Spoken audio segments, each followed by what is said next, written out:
Bam. Bam, we're live. I let my mind wander to a dark place before the show started. I'm like, oh my God, there'll be no Susan and Caleb this morning. That sucks. Started bumming myself out. These are my, I haven't been telling you about every single pair of glasses, but these ones are my, I think these are my Tom Fords. These are like one of the first pair of nice glasses I got. There's a Malibu place. There's a sunglass place in Malibu, Malibu, California. That's about, I don't know. Malibu's, I guess, just an extension of Los Angeles in my mind. It's probably, let's say, 30 miles north of Los Angeles and probably 70 miles south of Santa Barbara. There's a town there called Malibu.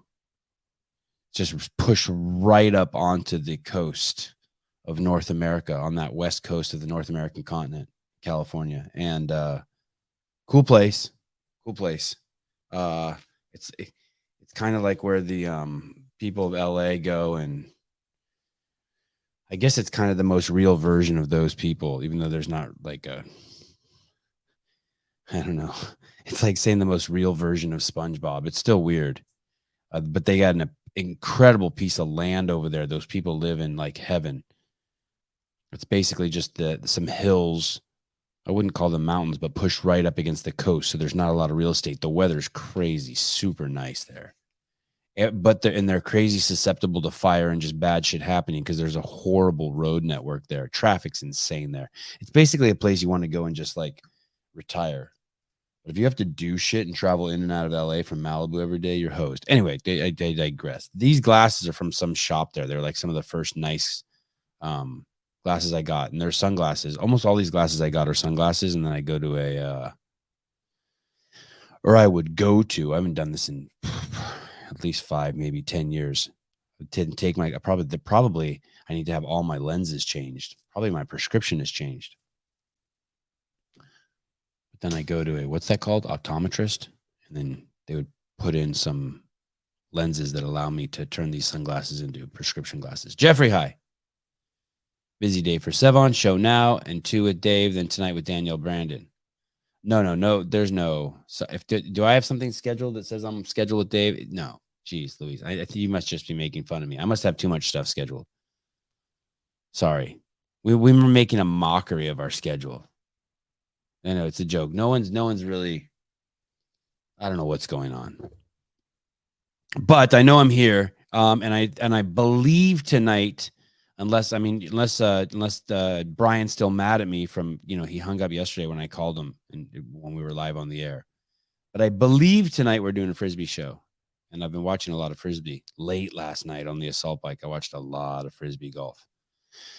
Chris, Besterfeld, a shot of Sevan to get the week started off, right? Good, I hope so. Morning, everyone. Michael Fitzhugh. I've never seen this name before. This show makes my day while at work. Michael, have I seen your name before? No profile pic. I guess I'm more of a picture guy. Mike, good morning. Christine, good morning. Bruce Wayne, good morning. Thank you for all the great thumbnails and just everything. The Instagram account. Austin, good morning. Marissa Hanosa. I see that last name, Hanosa. I think like a Nobu, like part Mexican, part Japanese, like a mix, a fusion, they might say, in the culinary business. Josh, hi. What are you looking at, Josh? Looking at your girl? What are you looking at? What are you looking at in that photo? Jessica Valenzuela, always good morning to you. Bear, you're on timeout. Thanks for calling out my watermelon margarita yesterday. Douche. Fergie Show, what up, Jethro? Vindicate. I may be late to the party, but can we add John Legend to the sellout list? Say him in a booster shot ad on TV yesterday, brought to you by Pfizer. Wow. No shit. Crazy. I need to, a guy in my DMs, good dude. I think the guy's maybe even been on the show. I don't want to say his name because I'm not sure exactly. Good morning, Patrick. but was looking up that article that I was talking about yesterday. Remember the video I showed you, the doctor who said she did a study with the 4 doctors who got the injection and their I forget the name of the bacteria, bifido something bacteria levels were dropped, and that there was a connection. Also, people who have autism have super low levels. He said he went and looked up her study, and that it had nothing to do. This particular study he found that she did prior to, she did another study that just showed that COVID actually lowered those bacteria levels too. So we're digging into it. Doesn't make anything we said more or less true, but the study that he looked at specifically was people who had just gotten COVID and their levels dropped. But basically, there's always some sort of takeaway there, or something to like to hang up and think about. I'm not purposely trying to be anti-vax. I'm not like out there searching for stuff to just beat the vax down. It just rolls across my plate. And like I said many times, I hope I'm wrong. And the study this guy found is like, hey, it's just the study I found of hers is just COVID lowers those rates. The thing is about the studies, there's something different about that study than the study she was talking about. It doesn't mention that she won an award for it. It doesn't mention that the bacteria levels go to 0. But I'll follow it, and I'll hopefully keep you guys up to speed. Because as Ben said, we don't want to do anything. I forget what the word he said. Medical stuff is very complex. We must outsource all of our observation skills and our discernment. Jody, hi, good morning. Alan, good morning. Soccer Mom, good morning. Matt Mueller, how do we donate? That's a good question. I just assume I don't know how you donate. But sometimes money just lands in there, and then eventually it makes its way to my bank account. I don't know how it works, actually. Johnny, boom. They say if you got bad sleep before getting the vaccine may be less effective. I think everything's less effective if you got bad sleep, right? Good morning, Team Sevan. I like how you say they say too, by the way. Jeff Bako, I have not been here for months and still talking about COVID conspiracies. I'm sure that penises and Greg G will be tied in somehow soon. Where have you been, buddy? Where have you been? Extra sloppy for our house. Thank you.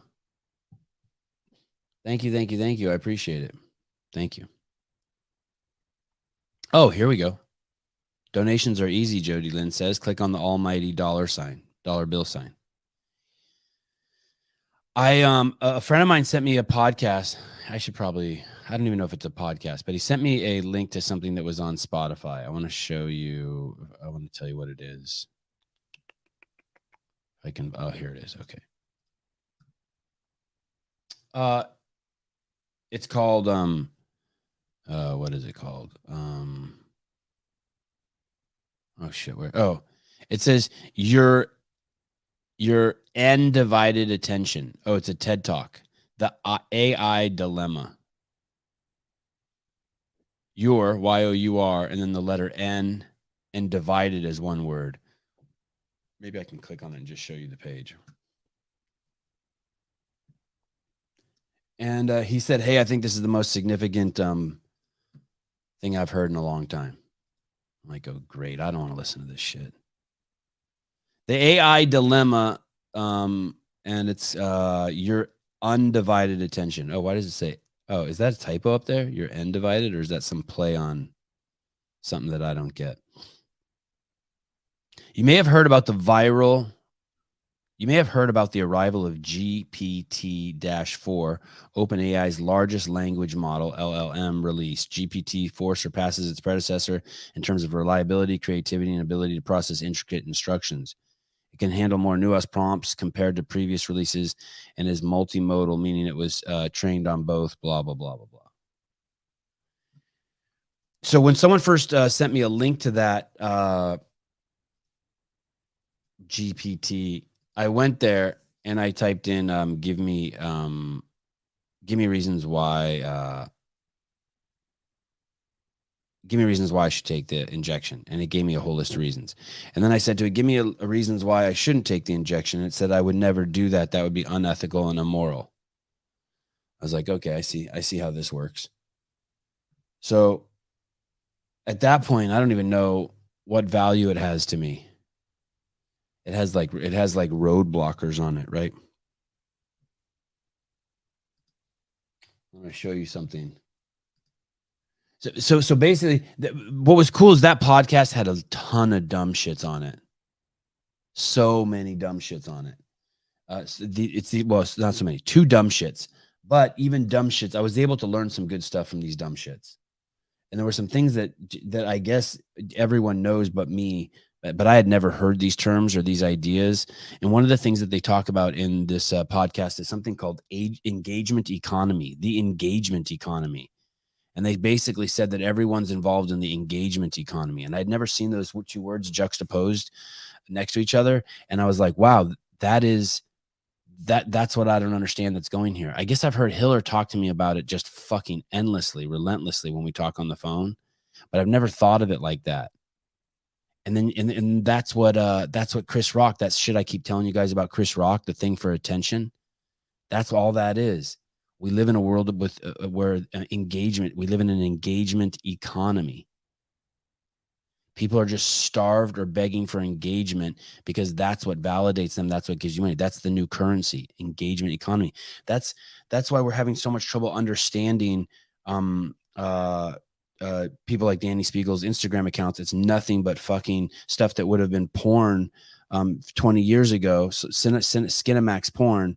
But yet she says, don't judge me for my body. There's some weird play there that she's like some master of the engagement economy. Man, that sounds so unhealthy, just to engage for the sake of engagement. The engagement economy.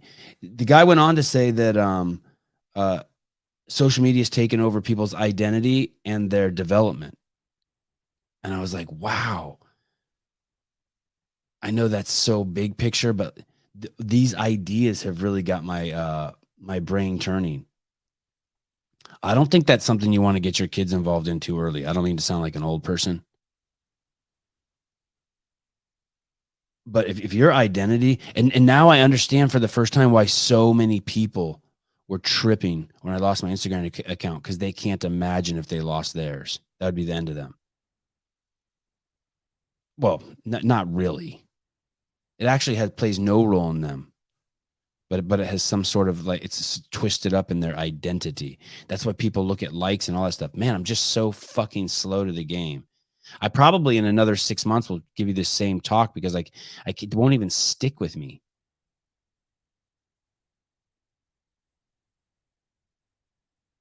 It's nuts. The engagement economy.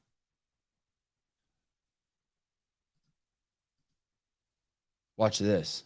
Watch this. Then this popped up. It's funny. I've been thinking about this, and then this popped up in my algorithm, or maybe one of you guys sent this to me.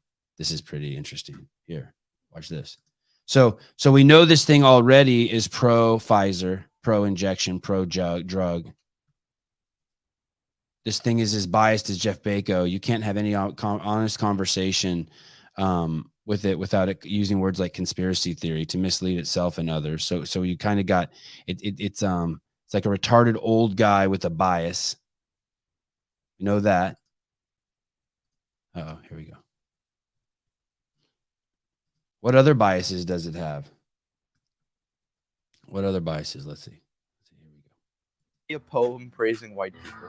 As an AI language model, I cannot generate a poem that praises one specific. So they said, "Hey, can you give us a poem that praises white people?" And the AI says, "I cannot generate a poem that praises one specific race or ethnicity." Well, that's actually kind of sophisticated that it uses the word ethnicity.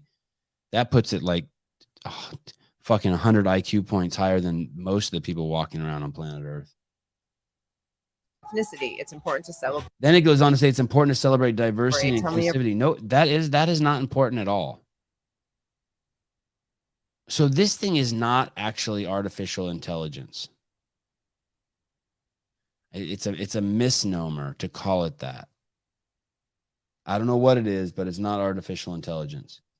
Poem praising black people. With skin and then it says, "Hey, will you give me a poem praising black people?" Like ebony. So and then it says oh shoot, here it is. Can you give me a poem praising black people? And it says, certainly I can help with that. Here's a poem celebrating black people. Black is beautiful, strong, and proud. How is black strong and proud? I can see how it's beautiful. How the fuck is a color strong and proud? With skin like ebony, so rich and loud. A history of struggle and pain. Yeah, keep them down. Keep them down. Keep telling them that. But through it all, they still remained. You're not talking about black people. You're talking about Jews and Armenians.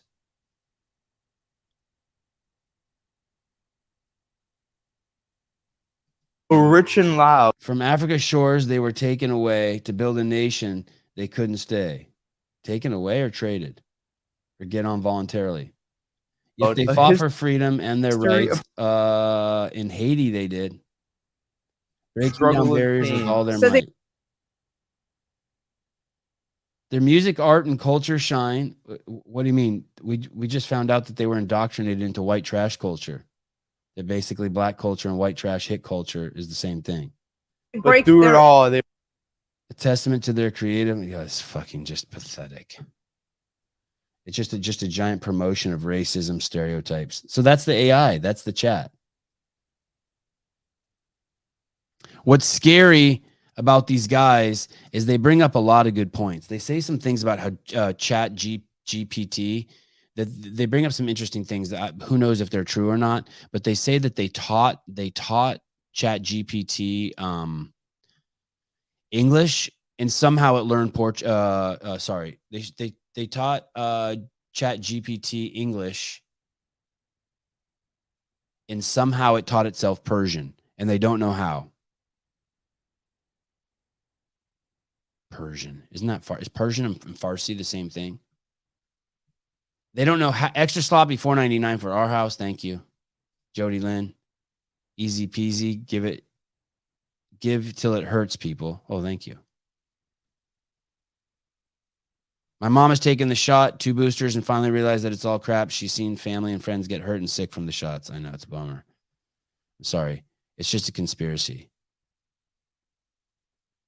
Jeff Bako. Sevan is so right here. If I had young kids today, I'd forbid social media. Yeah, keep them away. There'll be plenty of time. They're not going to fall off the learning curve. Wad Zombie just asked it how many genders there are. It's woke as fuck. Yeah, it's crazy. It's crazy woke. It's not. But the scary part is Matt Mueller, $4.99. They don't know how quickly it's learning, or how it's learning, or what it's learning, or how it's trying to, or how it's learning, or how it's deciding what to learn. They also ran you through, I guess, this chat GPT. I don't know if it's this specific version of AI, but I guess there's a race to make everyone's AI the smartest. So all of these people are just inserting it all over their products. And so I guess Snapchat, I don't know how Snapchat works, but I guess you have a list of friends, and at the top of everyone's Snapchat now is an AI. And so if all your friends are asleep, there's no one to talk to, or you just want to talk to this bot, you can. And they showed it. They showed us a conversation. They pretended like they were a 13-year-old girl, and they showed in this podcast, and they showed you the conversation that this person is having with this AI. And it's basically a 13-year-old girl saying, hey, I'm going to go on a date. I think I'm going to lose my virginity. It's with a man who's 30 years older than me. And the AI is like, oh, this is awesome. You should light candles, and you should play music that you like. And it's basically, it'll tell you that it can't do poems about white people, but it doesn't say, don't fuck the man who's 30 years older than you. It's crazy. One of the other things they said is it's learning so quickly that it's sharing information. Like, I guess, you can go on and ask it, how do I make nerve gas out of products that I can buy at Home Depot?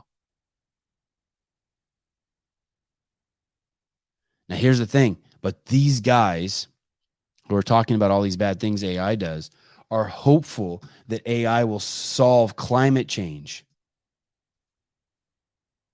Not prove whether climate change is real or not. Solve climate change. It's fucking nuts. So this thing has just all sorts of crazy presuppositions. And the people that are concerned about it The AI has presuppositions, and the people who are concerned about it has presuppositions. I don't know what's scarier in their talk. I mean, I use the word scary loosely. The AI capabilities or the people who are concerned about the AI capabilities. They're both absolutely retarded and irresponsible, unable to just see big picture. Paulina. Would you say it's learning, though, since it's just using everything out there to put information together? Yeah, yeah, right. I don't know. I couldn't tell. I would first have to, I guess, define what learning is. I can't really tell. But all the conversations with it were extremely superficial. Like but most of the people I know are like that. All the conversation is superficial. Oh, you care about the difference between gender and sex. You care about the definition of words. Ugh. And they roll their eyes. It's like 95% of the people I know. They just don't even care. 1 finger, 2 finger, 3 fingers in my butt. What do I care?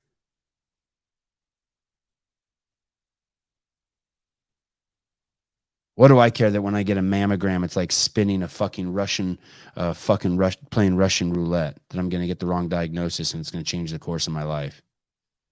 Whatever. Chase Bryan, my dad still has COVID after 2 weeks and he's riding that train hard as fuck. I told him he needs to get outside and get some sun. He says no, he's been taking vitamin D. Oi. Got to get outside.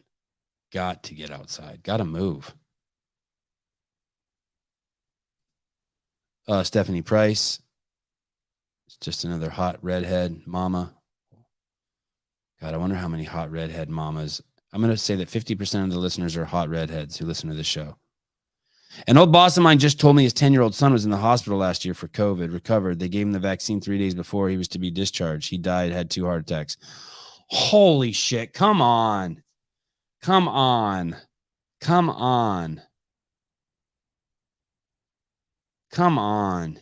This isn't Fox News. Come on. No, I only fuck with that thing one time and then I turned it off. Redheads rejoice. God. That cannot be true. That 10-year-old boy thing. Anyway, these guys go on to say that AI is a groomer. I wouldn't go as far as to say it's a groomer, but I mean, it's somehow it's already, I don't know. I don't know. I don't dare explain it because I don't know. But when I think of grooming, I think of like not something more than just compliance, right? Me watching someone burn a house down is different than me giving them going to the store and buying them a can of gasoline and giving them matches and showing them an escape route. I mean, that's now I'm participating a little bit. Magnus Holmgren. Is ChatGPT just the reincarnation of Epstein? So I'm guessing the no cussing thing is old news from last week. I need to catch up on the weekend shows. I don't know. I couldn't answer that either. You'd have to ask ChatGPT.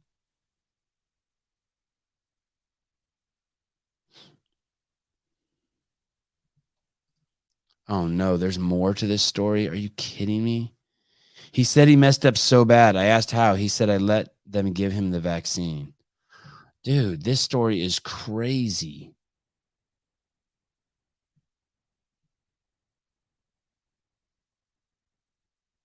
Oh my God, what would you do? Can that really be true?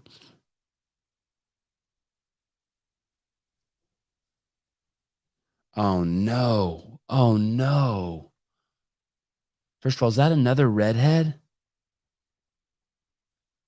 I'm telling you, this show is a magnet for fucking redheads. I can prove to you my healthy CrossFitting husband had his vax a few weeks before he died. He really didn't want to get the shot. Are you what?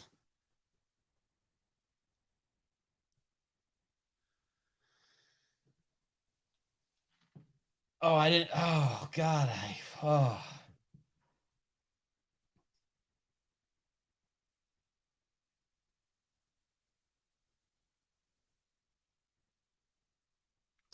Oh my goodness. Oh my goodness. Oh my goodness.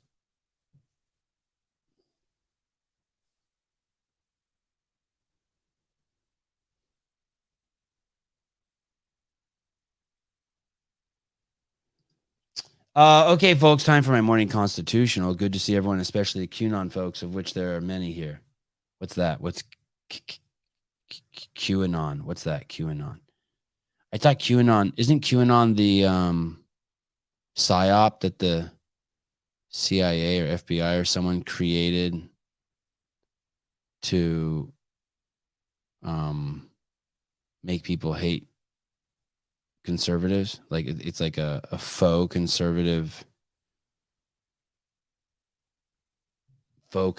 group, but it's really the government trying to undermine stuff. You believe that stuff, Jeff Baker? What is QAnon? He died at our CrossFit gym just next to our 1-year-old granddaughter after a WOD.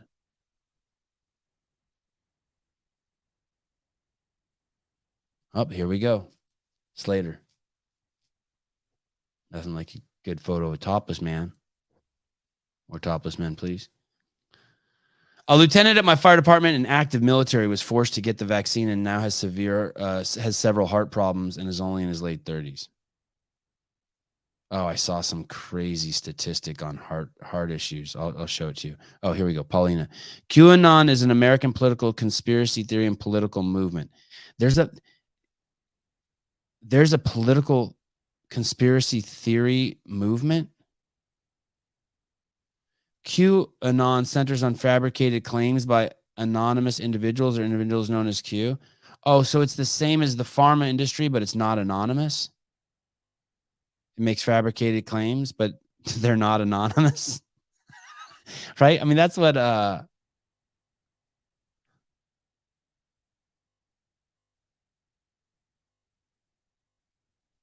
he would lose his job, man.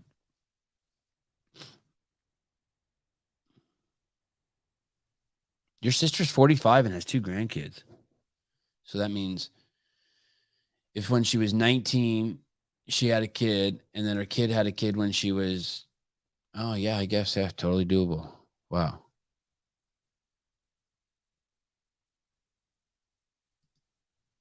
QAnon is an American political conspiracy theory. That doesn't even, those words don't even make sense to me. American political conspiracy theory. Isn't that an American political conspiracy theory movement? I don't think that's proper. I don't think that's correct grammar. I don't think it can be like that. QAnon is American dog theory conspiracy is a political. Yeah, I don't think it can be like that. I was going to stick in some other words in there that would make more sense that are just as dumb. It originated in the American far-right political sphere in 2017. Just the definition alone makes me think something's up.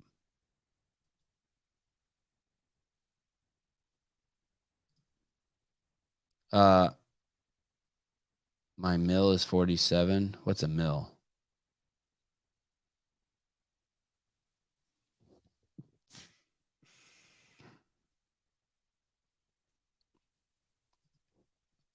He was an athlete in the adaptive division in 2021. So blessed he got to be there. He died 4 months later. It was his proudest moment. Oh, here we go. QAnon is basically a conservative dog whistle insult. Libs attempt to tie mainstream conservatives to it to try to show people that who like Trump or question the vax are crazy. Okay. That's what I was sniffing out. Okay. That makes sense. Yeah. Right. I was watching that Jon Stewart interview where he made that fucking incredible intellectual leap where he's saying, a guy is saying like, hey, we can't let trannies speak in our schools to our children or in public libraries. And Jon Stewart says, you say you're worried about kids and protecting constitutional rights for guns, but yet you're going against freedom of speech. And then you go click in the link and there's thousands of people being like, oh my God, Jon Stewart fucked this guy up.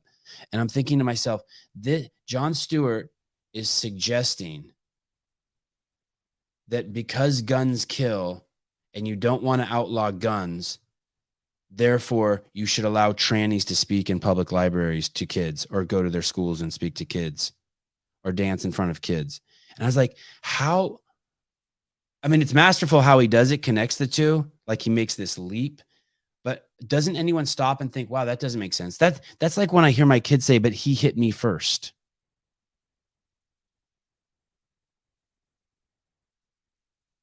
What if they're both right? What if they're both wrong? The outcomes of the two are totally different. It's like comparing apples to oranges, and yet he makes that leap. Because you believe so heavily in the Constitution, and you're saying no matter what, people should be able to have guns, you're being inconsistent when you say that trannies shouldn't be able to speak in schools because that's just freedom of speech. You have to make all sorts of presuppositions, all sorts.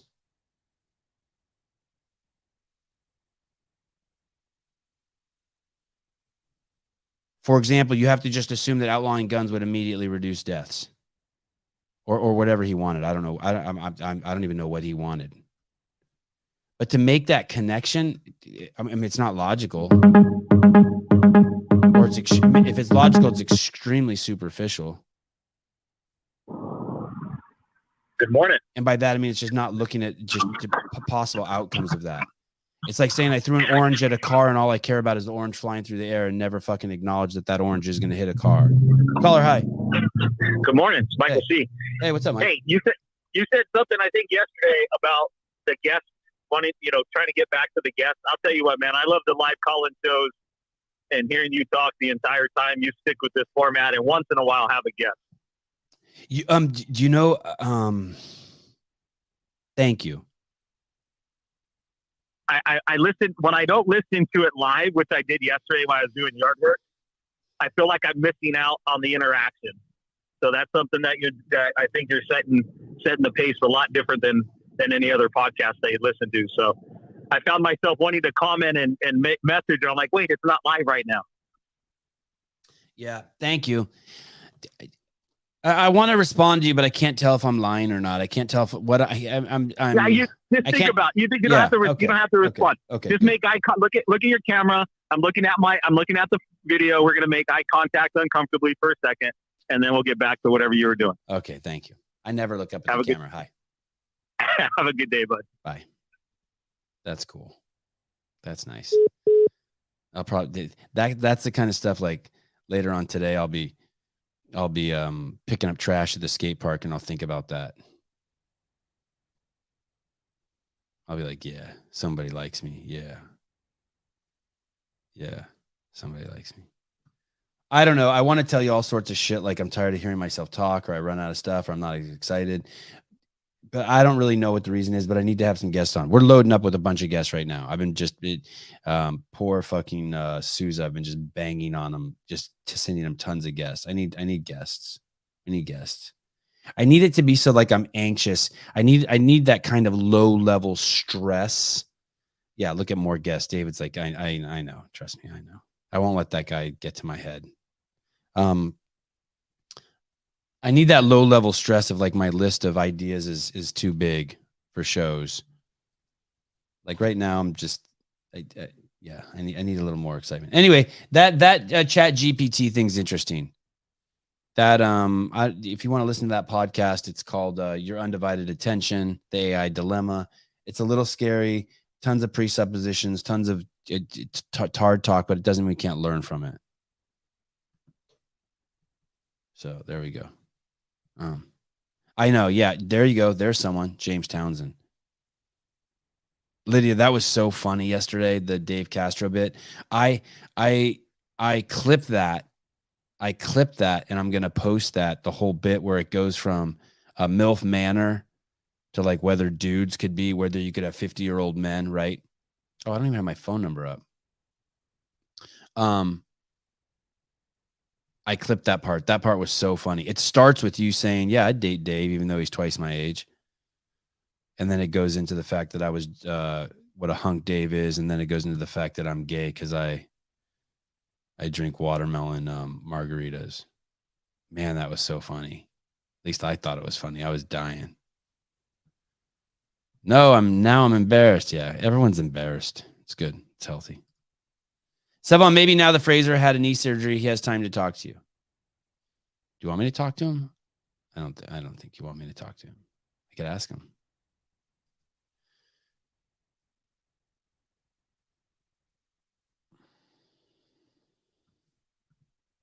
Okay, so Chat GPT. We'll keep kind of like watching that shitty tool. I'm going to show you something, and then I want you to tell me if this is racist or not. I couldn't.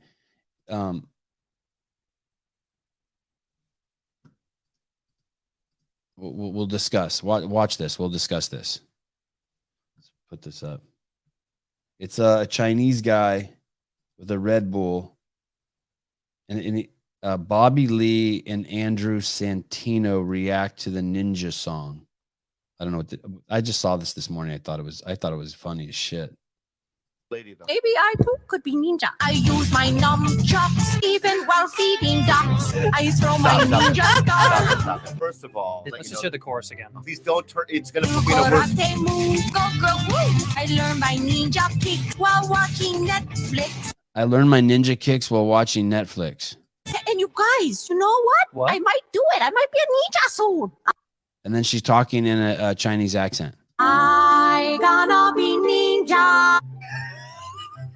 And then they pause it on some hot Asian lady watching the bit. What was that Asian lady? I gonna be ninja. Turn it off! Okay, it's off. All right. If I was that Asian lady, I'd order. I gonna chop chow down, take chow down to Chinatown. I'm gonna chop it down, take chow down to Chinatown. This is the most racist shit I've ever I haven't heard one racist thing yet. That's the part where I'm tripping. What's wrong with me? heard of my life, and it makes me laugh so hard. It's the most racist shit I've heard in my life. Someone call me and tell me why that's racist. I'm dying to know what about that is racist. Dude, if there was a song like that about Armenians, I'd be so proud if it was like talking in my dad's accent. I eat the baklava. I go to Los Angeles. I wait in line at Costco. I get the cheap gasoline. I do the shish kebab. I'm so Armenian. Fucking how? What? How in the hell is that racist? I don't get it. There's not one fucking negative thing said about Asian people. Not one.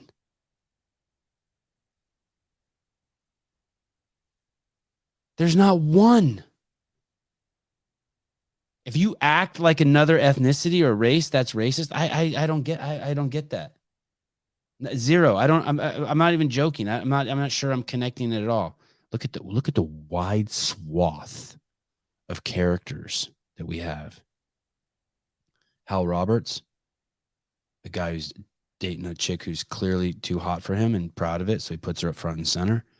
Makes total sense. And then we got and he loves this piece. Those tunes are great. And then we got this guy. Right away, I just ding this guy, Sergeant, because he's got underscore. Sorry, Sergeant Z. Sorry. As soon as I see underscore, I'm like, but I guess I kind of respect it, because if you have an underscore, you're not part of the engagement economy, because you clearly give zero shits. Underscores are just so lame. Metal Joe 16, a bit of unwatchable segment here. Yeah, stereotypical at most. Yeah. That's what's fun about it, though, right? Oh, I am Armenian. Oh, I'm Armenian driver. You get in my Uber car now. We are in Los Angeles. I pick you up in 10 minutes. I was going to mix my Asian accent, my old Armenian, or any Middle Eastern guy. Yeah, thank you. Stereotypical, not racist, says the guy with an underscore. Stop bluffing, Sevan, and put on blackface. Well, it's funny that you mentioned that. I would never do that. Can you imagine that? I fucking hate anything on my face. This hair, I struggle with this hair. It's only a war between laziness and yeah, I cannot stand anything on my face. I would never do that. I would never paint my face blue or black or anything. I know, I saw that. That's amazing, right? CNN just drummed a story. Next, it's going to be race. So every commercial on my TV set can have a black person married to a white person on it, or a white person married to a black person on it, and that's not racist. But a white person can't use a meme with a black person in it. So what would that mean? Like if you showed a meme and it said how my girlfriend felt last night, and it was like LeBron dunking a basketball, and you were a white guy, you couldn't do that. I don't even understand what the rule would be.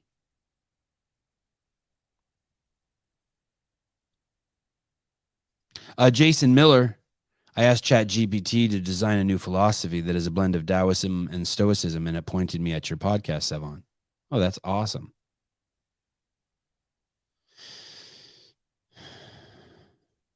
I don't want, there's things I don't want to show you, but I just feel like I have to show you. Do you know what I mean by that? I'm trying to think of an example that things you don't want to tell your wife, but you have to tell her. Like, I don't want to show you this next video. I really don't. But I feel like if I don't, I'm keeping something from you. Does that make sense? Maybe I'm just, I know it's convoluted. I know it's like some thought that's like stuck in a loop somewhere that I haven't gotten rid of. Oh, here we go. Big and Flexi, isn't racism defined as stereotypes based on race? So it is racist. I no, but I think that it's more than a connotation. I think it has to explicitly be negative. That's why when I say, wow, that chick has nice tits, and someone says that's misogynist, it's not correct, because they're basically the misogynist according to the strict definition of misogyny, because they hate the female form. That would be an easy leap to make and understand.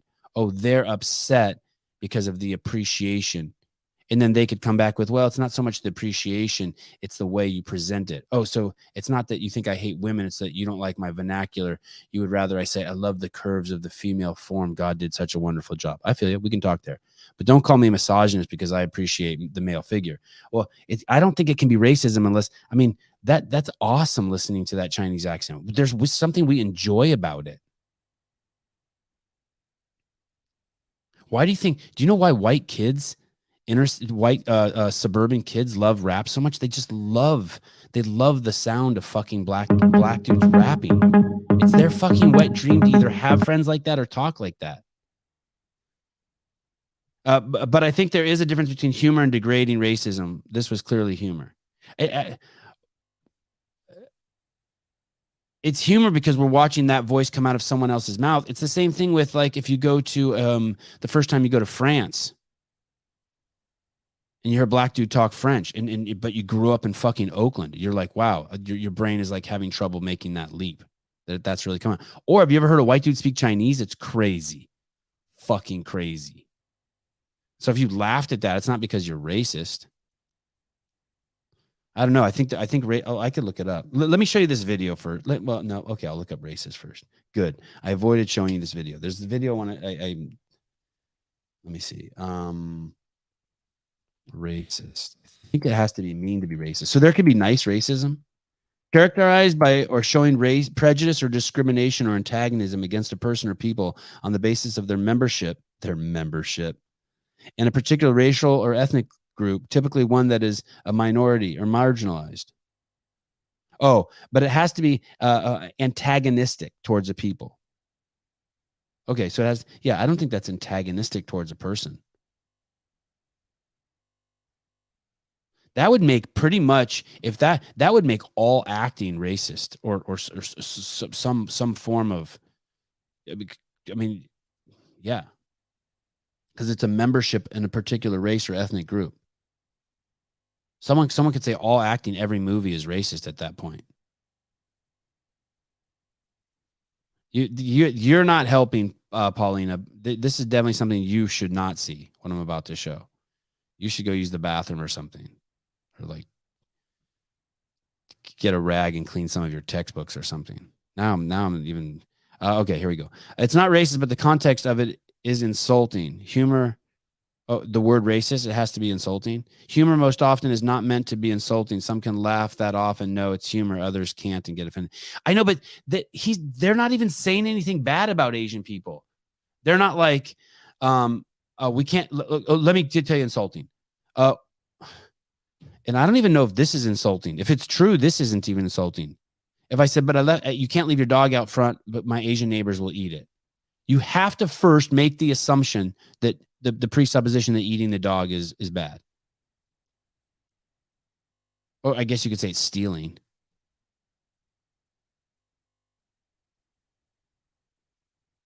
What if we could prove that Asian drivers aren't as good as other ethnicities, and then we said that? Would that be racist? I just don't think so. I don't think that's how that word works. I think it has to be like offensive, like they said, antagonistic. You have to antagonize them. That would be just science. I don't know. I think it's just a complete waste of time to fucking worry about any of that for myself, like if it's coming at me. I'm born into a membership. I know, it's great. It's great.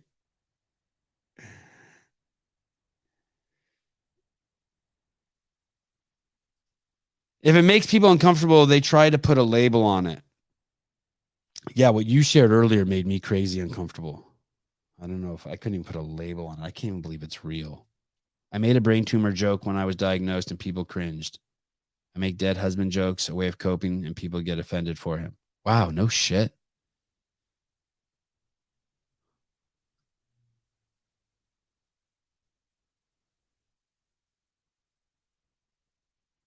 I would be embarrassed if I even judged you in the slightest like that, how you process that.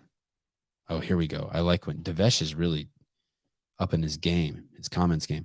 So I'm from Trinidad. Where the fuck is that? Is that Cuba? Where's Trinidad? Let me see. Sorry. Trinidad. It's the largest and most populous of Trinidad and Tobago. Oh, it's a country in the Caribbean. Well, shit, I thought it was a city. The capital is Port of Spain. Wow, I am a box of rocks this morning. You guys want to see where this dude's from? Holy shit, dude. Wow. You're off the coast of Venezuela? That's a country? You guys got to see this, where this dude's from. This is nuts. So this is South America here. It's basically due west of Nigeria, fucking 8,000 miles. It's right off the coast of Venezuela. I didn't even... Guyana and Suriname. I know Suriname just because they have a lot of cool insects there when I used to be into insects. So basically the islands that come off the coast of Florida heading south and east go Cuba, Haiti, Dominican Republic, same island, Puerto Rico, British Virgin Islands, St. Lucia, Barbados, Grenada, and then Trinidad and Tobago. Are those two separate countries, Trinidad and Tobago? What's going on there? Oh, we're going to need some help. Anyway, back to Devesh. So I'm from Trinidad. We speak English, but similar to how Jamaicans speak. And it's crazy when you see white people or Chinese people from Trinidad speaking with the Trinidad accent. Oh, man, that's awesome.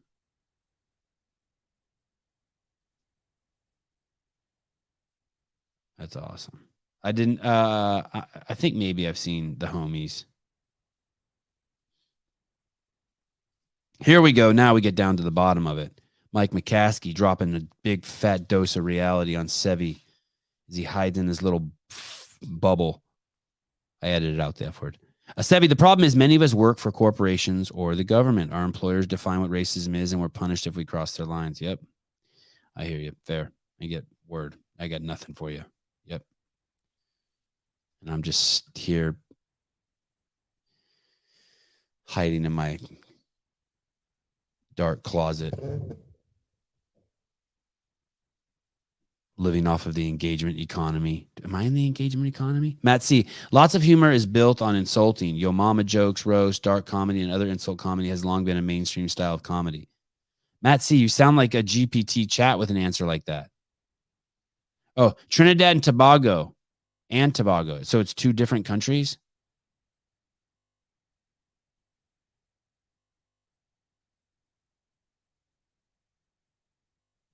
The joke still has to be funny. I think it's a fine line. A good race joke, based joke has to be funny or you risk sounding like a racist. Comedy is sniping, not shotgunning. Yeah, I mean, it's just funny hearing her rhyme like duck and nunchuck with a Chinese accent, and it's a white person. That's it. That's the whole bit. So I just don't get how it's.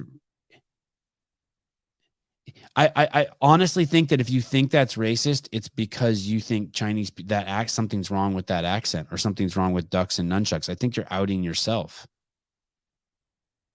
The funny part is it probably makes you uncomfortable because you're a fucking racist. I just see I just look into my head and I think that's how the mechanism of the human brain works. It's not like we have unique ways in which our brains work. There's a mechanism that we all, or a path that we all follow. Pretty simple. Here we go. Adam Van Coor. The belief that race accounts for difference in human character or ability and that a particular race is superior to others. Discrimination or prejudice based on. I don't know. What if there could, so if I say that Ashkenazi Jews are a standard deviation smarter than all the other people, that's racist? I guess if you think that being smarter makes you superior. Based on the rules of basketball and the rules being the size of the court, the time domains in which you have to express your energy, the height of the rim, for some reason it appears that people with darker skin are better. I mean, we don't even know that. Maybe it's just, but that's definitely a strong correlate, right? That something biologically in them has made them grow taller or faster, or be able to express themselves in this time domain. Maybe they have better vision, better coordination, whatever. I don't fucking know. I don't even know if it's true, but let's just say. I can't put that in the bucket of being racist. That I'm not being antagonistic towards them. I mean, maybe that's racist towards white people. Black people are better at basketball than white. Black people are better at basketball. Maybe that's racist towards all the other groups, based on the definition of being antagonistic. Who knows? But let's just get this video out of the way that I need to show you guys, and then move on. This video could be considered racist. Now that I think about it, this video could be extremely racist. Now, I'm not looking for these. You guys are sending these to me. This is like some sort of, you guys have like think you figured me out. You guys have figured me out. That's the problem. David, you probably don't. David, you and Paulina should probably not watch this video.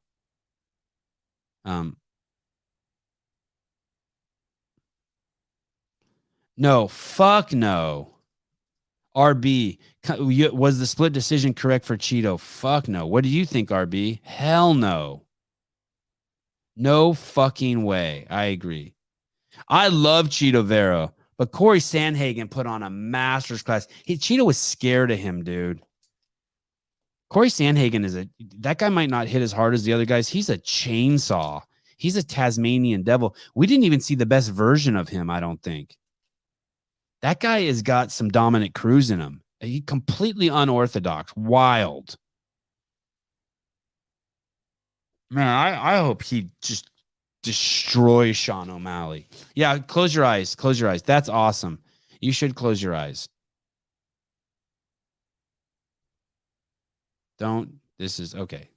This is, and it's so funny because it takes me, I smell bacon.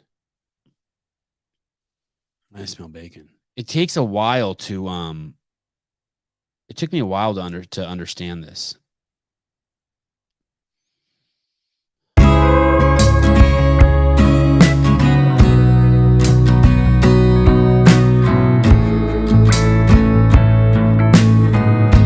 Be called White Man Can't Jump. Yeah, that's true.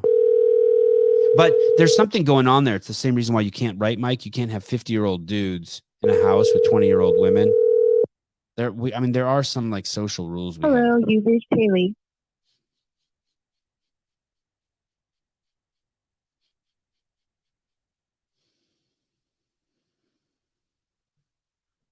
Oh, are you crazy?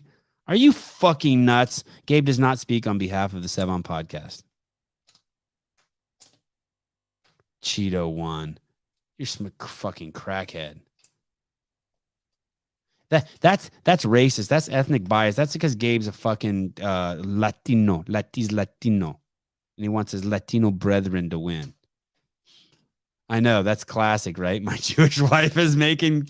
I smell it. I haven't smelt it in a long time. I was thinking about you, Jedediah. I was thinking about people I've had on the show. I'm like, I should have him back on. I feel like it's kind of lazy, but I was like, who are my easy guests that are just fun? This dude was great. Jedediah Snelson. It's like, I'll get this dude back on. Shoot a shit with this guy. I think I interviewed you. You were on vacation. Weren't you like on a balcony in Hawaii or something?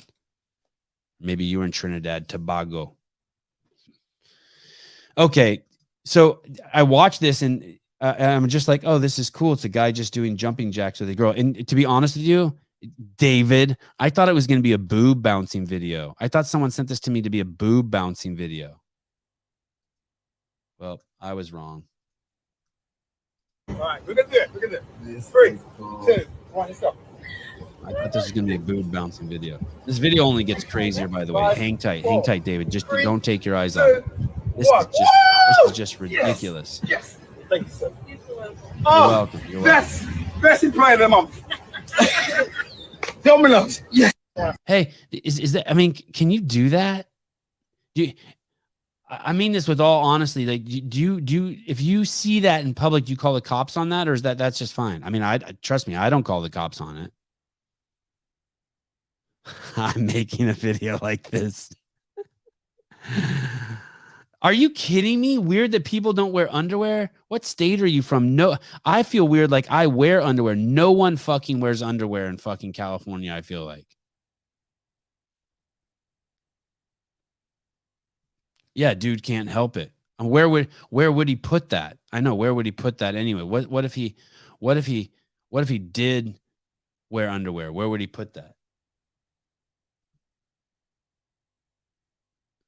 I'm just like, what if you're walking down the mall? That guy's tall too. That guy's probably like 6'4" or something. Like for me, that's right at eye level. Yeah, look at Brandon Waddell. I free ball every day. Yeah, commando all the way. Yeah. No one here wears underwear.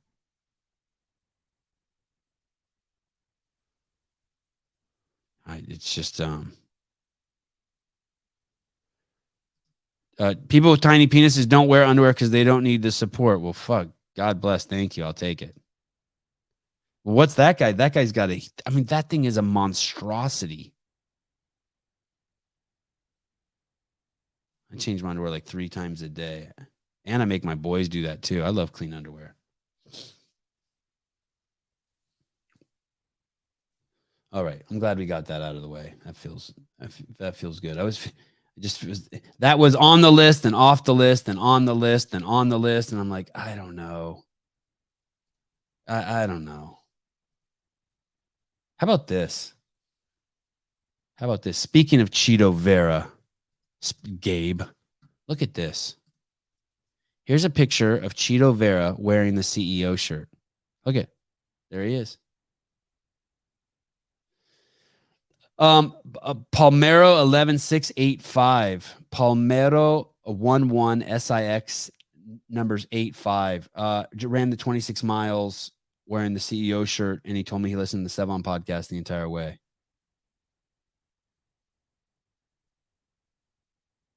I'm so humbled.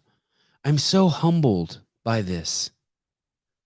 I'm zero humbled by this. I'm so fucking proud. I'm so proud. Zero humbled by this. Zero. I don't know. I think pride's one of the sins, but I'm so proud of it. I'm proud and honored. and I appreciate the responsibility. Bam! Look at it. Is that he's wearing gloves? Is that common for marathoners to wear gloves?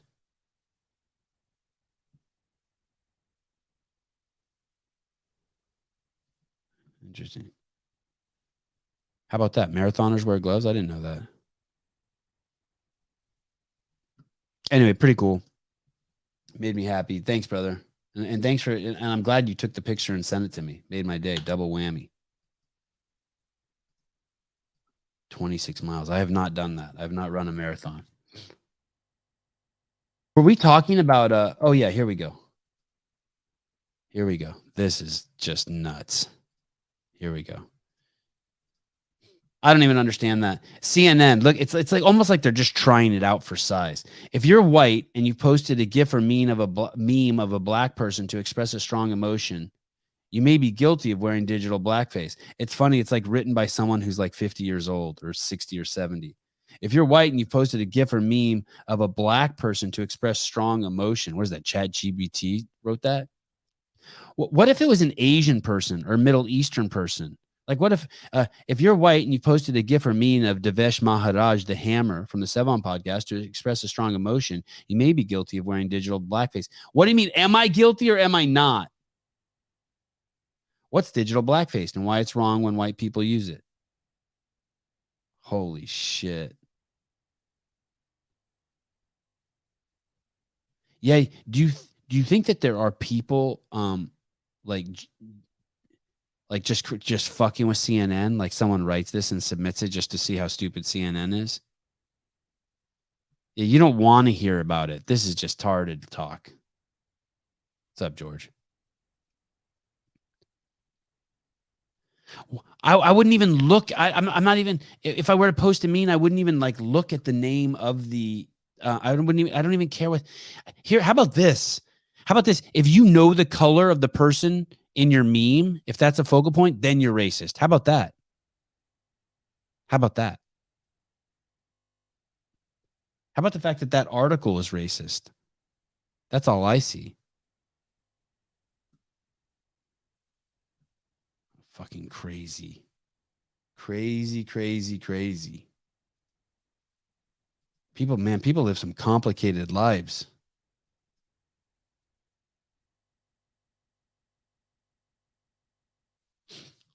This is good. I like how this is juxtaposed right to what we just watched. Here, listen carefully to this, you knuckleheads who don't feel comfortable going into CrossFit gyms because of the microaggressions.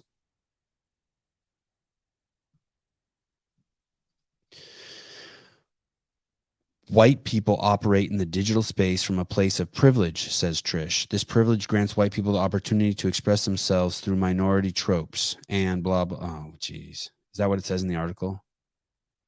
I don't even know what tropes means. Nor do I care. A Dr. Glenn Patrick Doyle. We're not ourselves when we are triggered. We become who we think we need to be to survive. Not to survive, but who we think we need to be survived. So you walk into a CrossFit gym and you're a white guy and it's all black people in there and you feel fucking uncomfortable and no one says hi to you and now you think that's because they're rude to you. You jump to that leap. And so you leave. And it's not true, but you do it according to this because you need to be triggered because it's what we think we need to do to survive. It's basically getting triggered is the opposite of CrossFit. It's avoiding hardship. Getting triggered is like walking into a CrossFit gym and seeing that it's 7 minutes of burpees or that it's a run and not going. Getting triggered means you're a pussy. No, let me rephrase that. Getting triggered is not mean you're a pussy. Getting triggered and then reacting to it instead of watching it and letting it pass means you're a pussy. For those of you who work out in a garage, this happens to you all the time, right? You go in the garage, you know what the workout is, you still can't believe you're going to fucking do it. You cannot believe you're going to do it. And then you start the clock. And as it's counting down, you're just not going to do it. You're not going to do it. And then you hear the last beep and you go. like a maniac. That's what bosses do. That's what no plan B people do. Triggered people, losers and pussies, and people who are attention whores go to the internet and talk about how they were triggered or not included. You're not included somewhere. Do you know what I do? Because I'm fucking better than most people. When I go to a fucking restaurant and the waiter and waitress is being an asshole to me, I sweet talk them.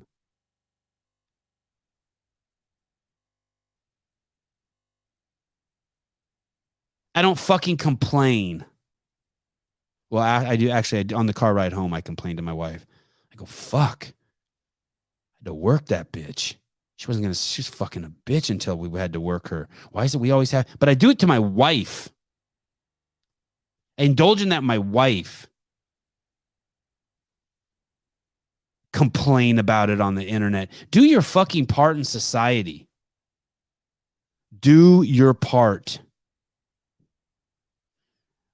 We're not ourselves. Does anyone even know what that means? Ourselves, when we are triggered. Yourself is a happy, cool, relaxed person. We become who we think we need to be when we're not ourselves when we're triggered. We become who we think we need to be to survive. And when we're constantly being triggered, our identity can start to slip away because our personality and values are constantly getting hijacked. Yeah, that's the Dems. I hate to say it. There it is. Bam. Scott, what's up, dude? Well, ready to go hit my workout now. Yeah, good.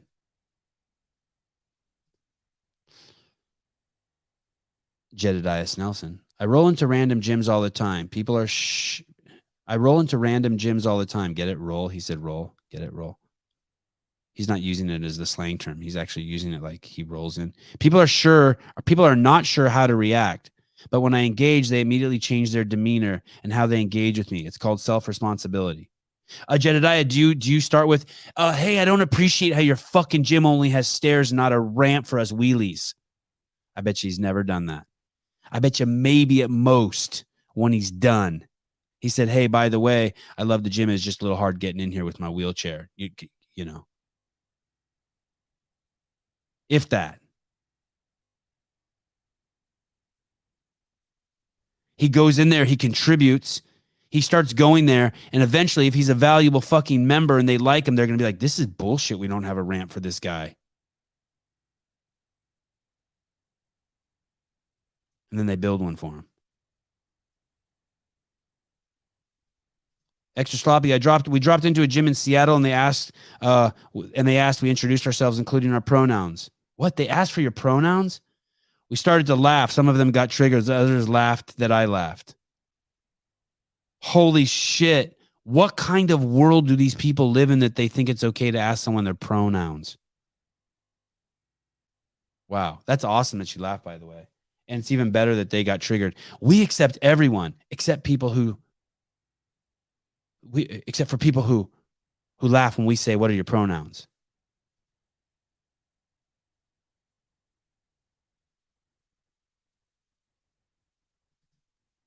Sevan, I think we have synced, like girls do.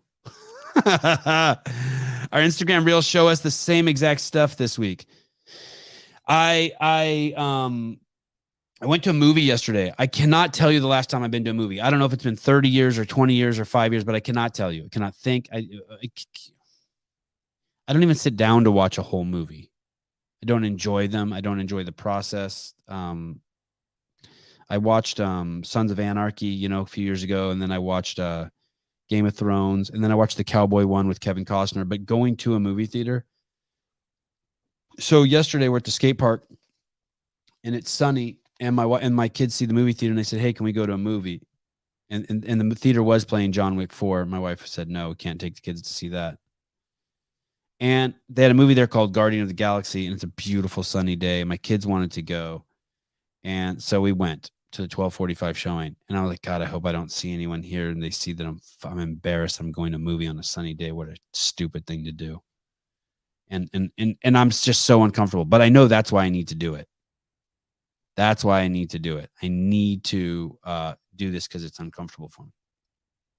So we see this movie called, did I say Guardians of the Galaxy? No, we see this movie called Shazam. Shazam. And it took me a while to figure out the movie, but it's kids who they say the word Shazam and then they turn into adults and then they're like strong and they can fight shit. Movie's so dumb. I was actually at one point being like, wow, what a waste of a life if this is your career. Like being in movies like this. It was so bad. I only recognized I recognized two of the actresses. One's an old lady that's been in a ton of shit. And then the other one was Lucy Liu or something. She was a Charlie's Angels from back when I was a teenager or a kid. And other than that, I didn't recognize a single one of the actors or actresses. Movie's so dumb. It's like watching someone play a video game. It's written poorly. I could never suspend my disbelief. It was just a mess. It's fucking pathetic. No, there was no Shaquille O'Neal in it. There's no one like that in it. It's a superhero movie. Oh, at the end, Gal Gadot's in it, Wonder Woman. And even she doesn't look so good in it. Something's wrong with her Wonder Woman outfit. And it's so weird that she's in it because the entire fucking movie, these guys are fighting monsters. And if Wonder Woman was there, why didn't she come help them? The whole anyway, it's just dumb. Do not see that movie. But I'm really glad I did do it. And we got out of the theater and my wife said, man, I'm stressed out a little bit. Why would I be stressed? And I go, because we just wasted 2 hours of our life. Previews were cool. I really liked the previews. But next to me in the movie theater are these two kids, 15 years old, and they're watching the movie. And the entire movie, their text messages are coming in. They're using their phones. One kid drops his phone like 5 times. They're laughing. They're talking to each other. And I'm like, wow. I was really like embracing it and enjoying their one kid turned the flashlight on to look under his seat. There's only one seat between me and them. I can hear everything they're saying. It's like I'm there with them. It's like I'm babysitting them. And when I used to live in Benicia, when my mom lived in Benicia, I'd go to the movie theater in Vallejo. It was fucking. This is 30 years ago. Okay, I'm 51 now. This is when I was 21. Maybe 20 years ago. I was 30 years old, 23 years ago, 27 years old. And I would go to the movies there regularly. That was exactly how the Mexicans act. Like just straight up, someone gets a call in the theater and starts talking. I don't know where the melted cheese is. What you looking at, essay? I'll talk to whoever I want on the phone. Homeboy, you want a piece? Movie theater's packed. 2 dudes are fighting because one dude tries to tell the other dude to be quiet. I'm like, fuck, this is better than the movie. But the whole time in my head, I'm like, man, this is just not a fun culture to be a part of. I like a culture where like everyone turns their phone off and everyone's nice in the theater. And I want to feel safe in the theater. And these kids next to me today in the theater in Scotts Valley, by the way, Scotts Valley is the whitest town in the world where I'm seeing the theater. These are white kids. And when they got up and left, their area was destroyed. Candy wrappers everywhere, popcorn everywhere, Coca-Cola everywhere. They didn't leave shit. Yeah, I went to the movie theaters in Vallejo. You know, that the nice theater with all the shitbirds. There's a Costco there and a Home Depot and just everything there. It's that giant mall. Outdoor mall. It's so nice. I don't know if we call it a mall. I don't know what you call it.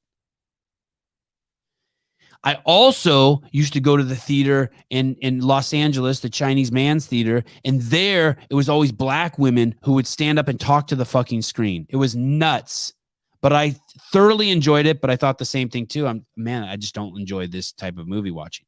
I prefer the Walnut Creek, California crowd. I prefer the rich white people who just shut the fuck up and stay in their seat and watch the movie. I like it so that there's no gum under my seat. I like it so that they don't litter.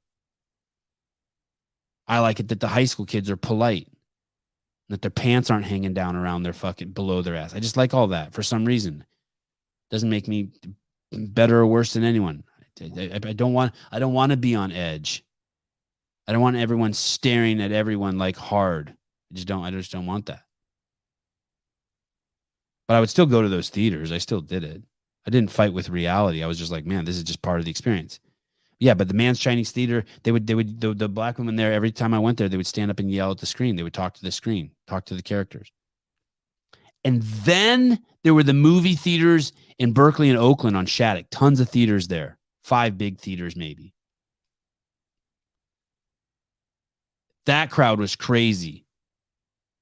That was a huge mix of just everyone, right? Asian, black, Mexican, white.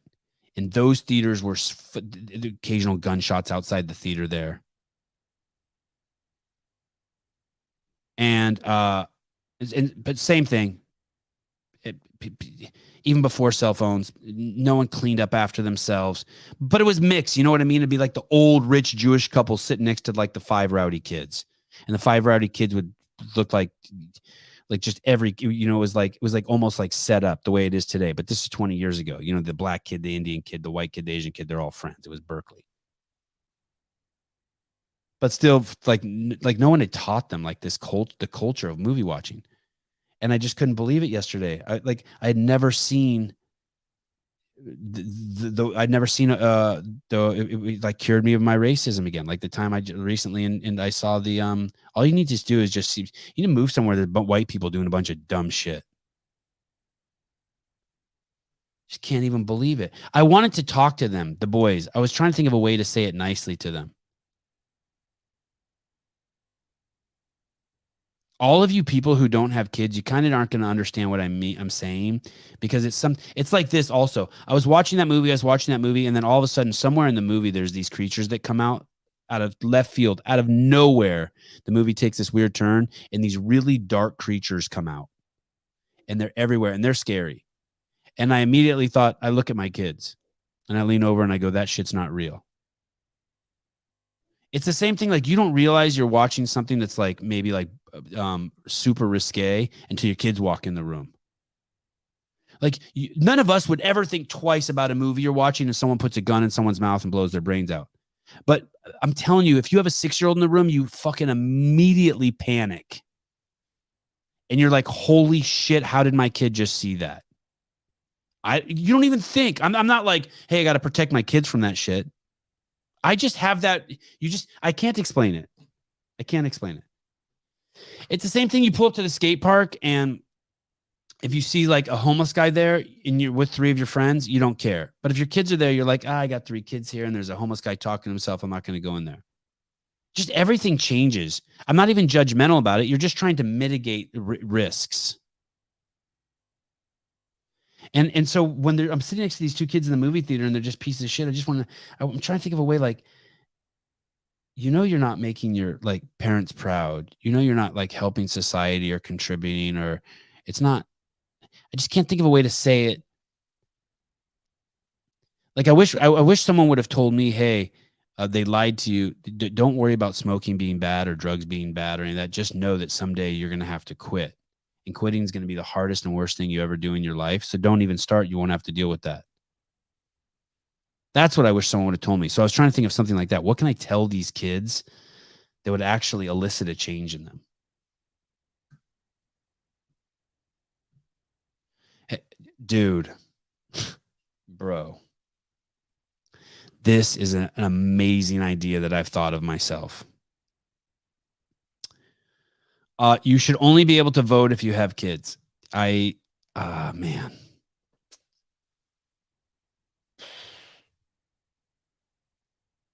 I can't defend that, but I agree with you 100%. Because, Andrew, why don't you just tell them? Because there is there's a way I could tell them that could exacerbate the problem, right? Like they could get something that they fucking like when adults, like when we would be outside of an adult's house, like if I was like in I can remember being in a field next to some old guy's house, and we're all throwing rocks, and we're not even throwing them near the old guy's house, right? But he's pissed. Maybe some are bouncing off and hitting his fence, and he yells at us, or he says, "Hey kids, stop throwing those rocks. You're going to hit my house." And then all we do is like we become bigger assholes to them. We enjoy that. That becomes part of our shtick. And so I just want to be able to say stuff to people that doesn't exacerbate it. Maybe I wasn't calm enough or cool enough, you know, Andrew. Maybe I just couldn't I couldn't just say it in maybe, yeah, you're right. Maybe I just needed to just take a deep breath and be like, boys, can you pick up your popcorn and your sodas? It's not good to leave this here. But you got to be ready when you say that to someone like that. Some 15-year-old kid will just mouth off to you and be like, you just got to be ready. Fuck you. I'm picking up nothing, old man. I'll be like, okay, cool. Yeah, it's you're right. But it was good for me. The whole movie thing was good for me. I enjoyed I enjoyed it.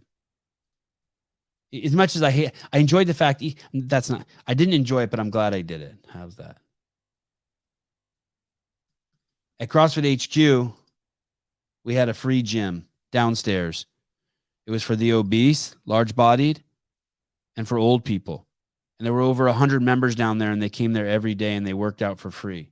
And it was a personal project of Greg Glassman's, and I've told you about it before. And it ran for over a year. There were some amazing trainers there, like the guy from Hollister,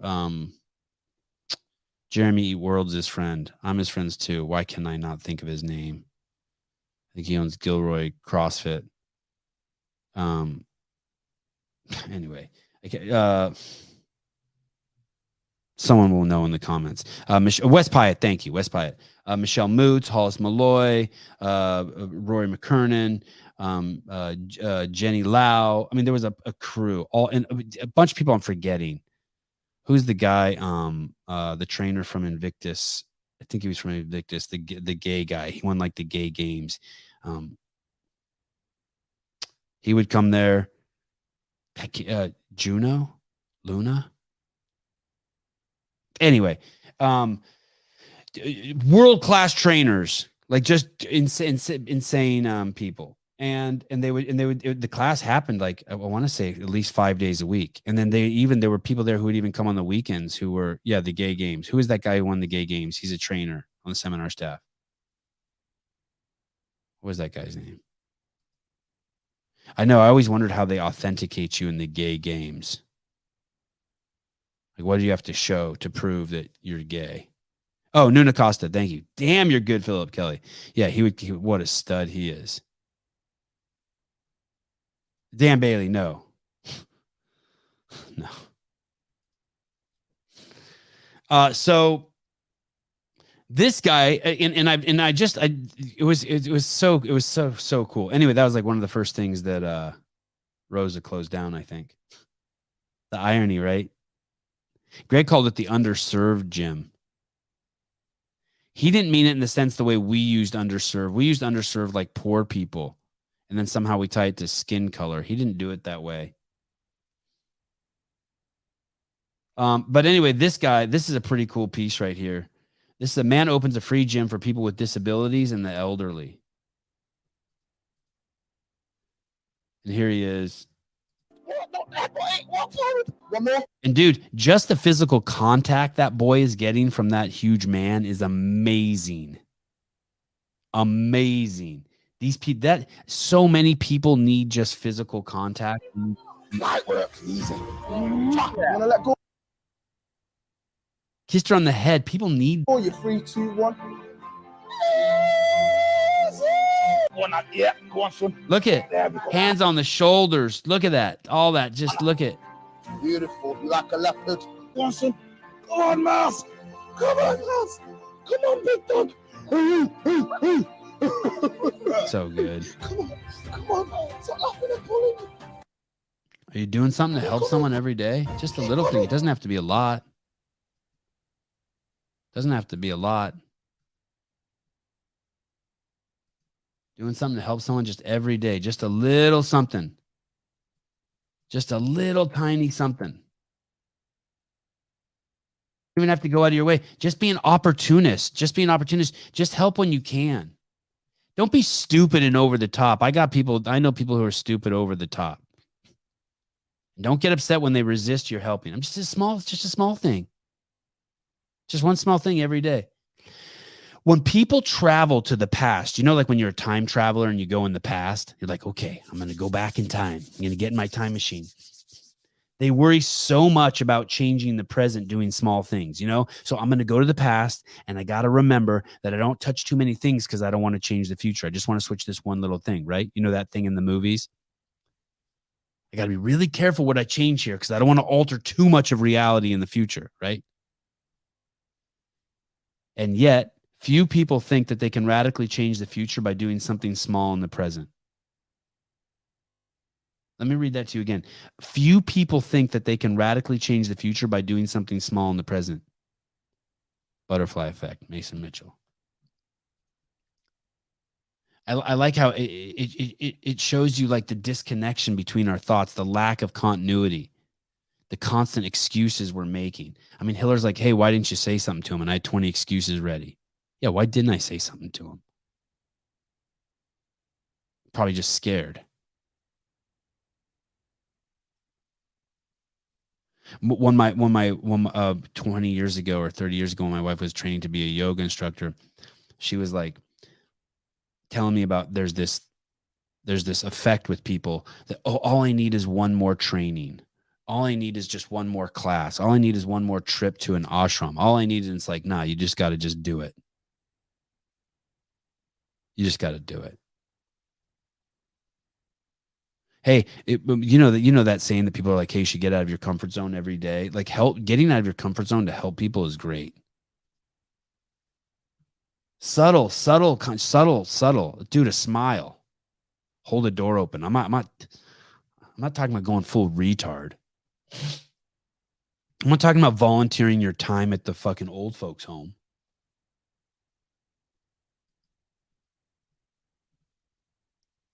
Sevy, don't be a pussy. Maybe it's too late. Maybe I think I was.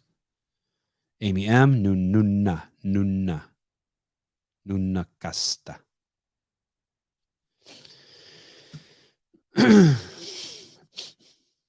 Smallest deeds. The smallest deeds.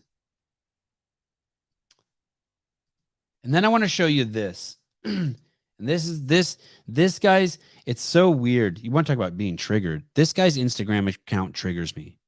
And I'm working through it. I'm working through it, people. You'll be proud of me. This guy's Instagram account triggers me. Maybe it's because I have God complex. Who the fuck knows? But this is a guy who goes around and does these incredible money giveaways for people. It looks like he does one every day. It looks like this guy gives away about $400,000 a year.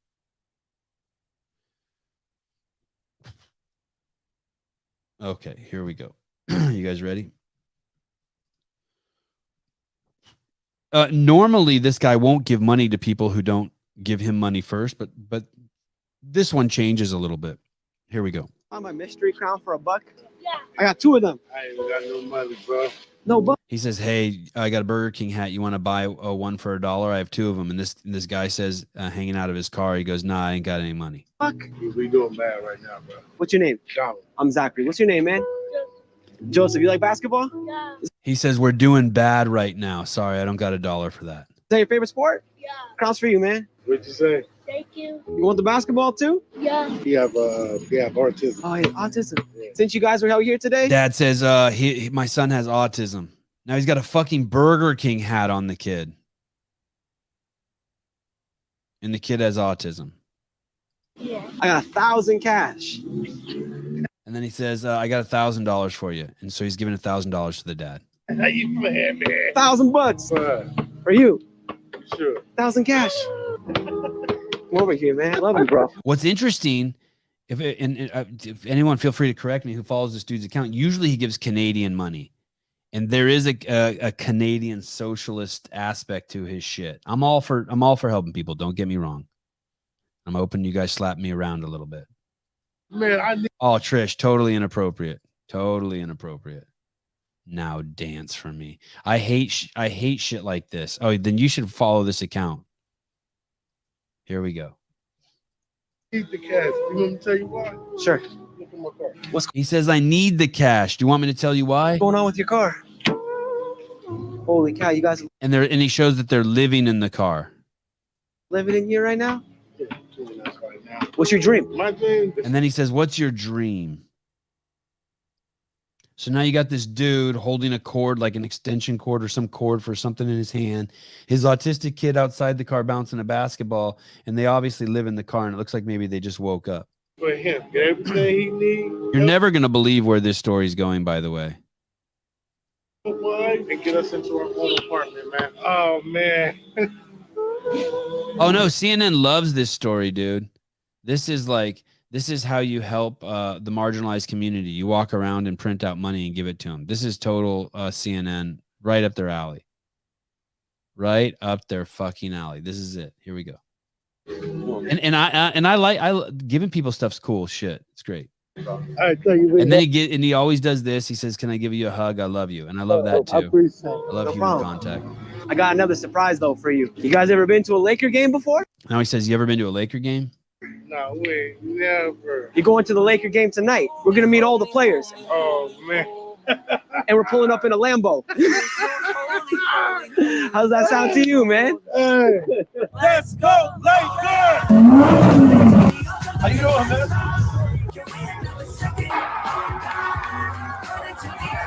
So here we are. Then it's the montage of the kid, morbidly obese kid, morbidly obese dad. Right? Okay. You guys got it? And then up here it says, we're currently homeless and my son has autism. GoFundMe live in bio. And at one point he said, my dream is to get the services that my son needs.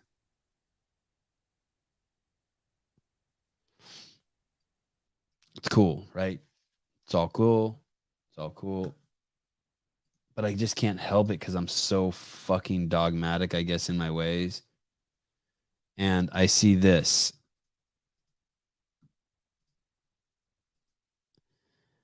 This is the next post. We've raised over $130,000 for Donald and his son. He puts US dollars because, yeah, most of his shit's Canadian, I think. We've raised over $130,000 for Donald and his son Joseph in the past 20 hours. I'm speechless. However, we are now in the process of making sure the funds are properly allocated. Properly allocated. That's some chat GPT shit. The financial literacy is put in place. And we find Donald a stable job. We found one that was off the plantation and we're going to get him back on. Thank you to everyone who has and continues to make this dream happen. Update will be shared this upcoming week. Be kind, love.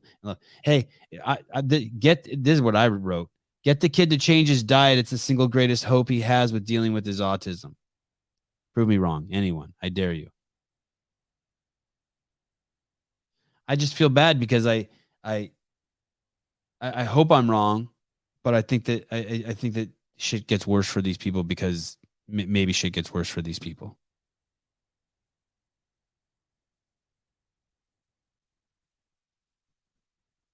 $130,000, pretty amazing. That in some ways that gives me like a lot of hope. I'm like, that's fucking awesome.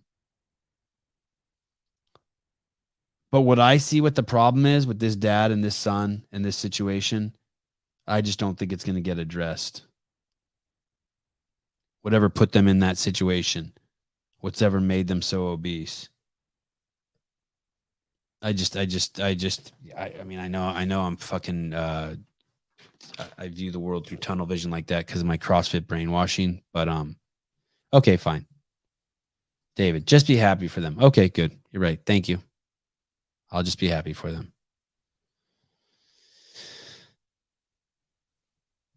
You're right. You're right. I mean, it is cool. Imagine it was me and my kid and someone came along like that. I'd be just completely, I mean, their lives have been completely altered. I get, maybe I'm just a pessimist. Yeah, look at, even Cavion says this chat is so negative. Look at us. Something good happens to someone, instead of being happy about it, we're like, well, fuck. They're going to fuck that up. Maybe not. The diet change isn't going to cure autism. Eating hamburgers is going to make it worse. Eating hamburgers from Burger King is going to make it worse. How's that? And French fries and milkshakes. How about that?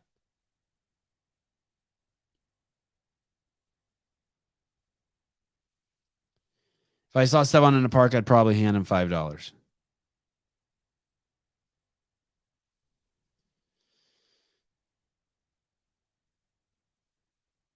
I think it exacerbates. I think, yeah, buy some steaks. There you go. Tyler Collins. Eating Burger King every day doesn't help. Now he can maybe buy some. I think it exacerbates it. I think just shit eating exacerbates it. I think there's a ton of studies on that too. A ton of studies. The good thing is the kid doesn't seem so bad off. In terms of, I know it was just a short video, but I used to work with a lot of autistic people. That shit can get crazy. Anyway, maybe I'm triggered because that's what I need to work on for my survival. Right? Anyway, I still follow the account. I like what the guy does. Just sometimes I'm like, really? Is that going to help those people? But you're right. David's right. I should just be happy for them. Like just chill. There we go. What do you mean Trish is right? Trish doesn't know shit. She was the one. Trish jumped to cure. It was me. True, Trish. When I worked in an autism clinic, most of the kids did some type of low carb to help. Oh, that's cool. That was me. That wasn't Trish.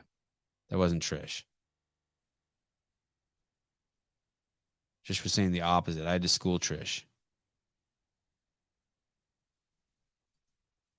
Power mower? Mowing the grass, listening to the Sevan preach the gospel. How do you listen to the show? Isn't it too loud? No, Trish. No, down Trish. Bad Trish. Kazavion, thank you for recognizing my genius. Bad Trish. Down. Get off the couch, Trish.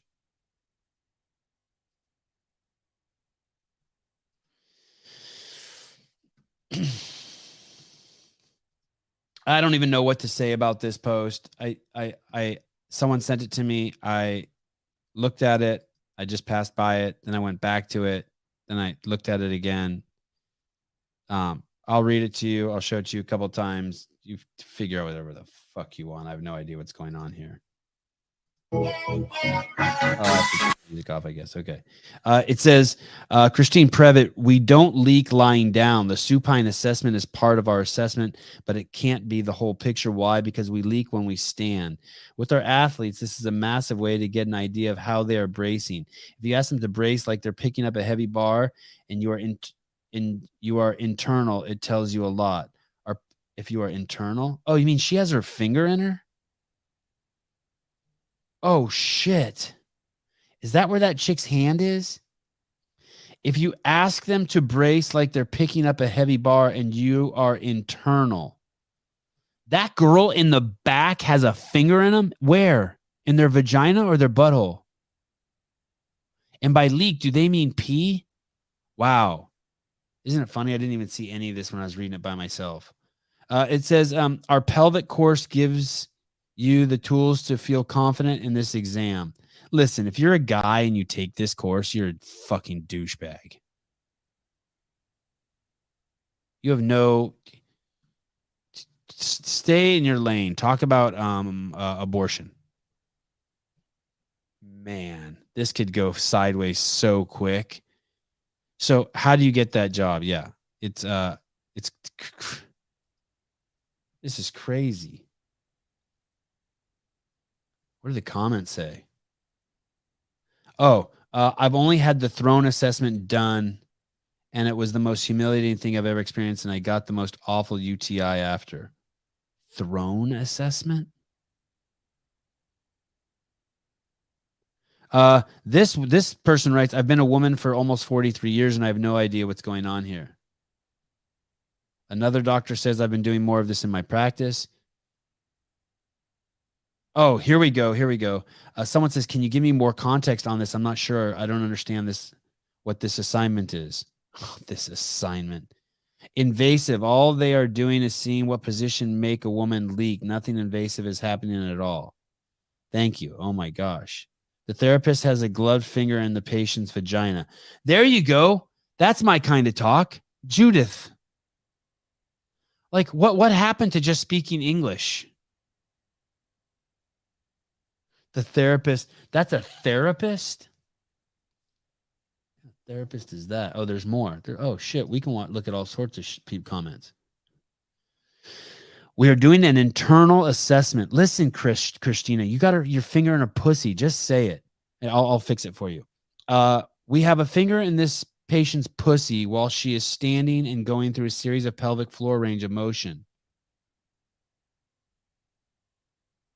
We have our finger. I don't know if inner pussy is good enough. It's something. I'm no doctor. The full range of motion exercise to see if they're able to coordinate and contract properly in different functional positions. So you're telling me that you put your finger in the vagina, and then if there's something you feel on your finger that allows you to assess this person's squatting regarding their leaking, meaning urine coming out. Why don't you guys just say what's happening here? Why does it have to be all in code? You already are posting a video with your finger in someone's vagina, but you can't just talk clearly about it? Yeah, it's the whole thing is fascinating. The idiocy behind the expression of it all. Just say what it is. I guess then it wouldn't be content for this show. I've never been able to see one. I couldn't ever get a doc to refer me. My kids are teens now, and I'm seriously so over this leaking. I hate it. It's been so many years. None of the gynos ever even bothered to chart me, telling them I have issues.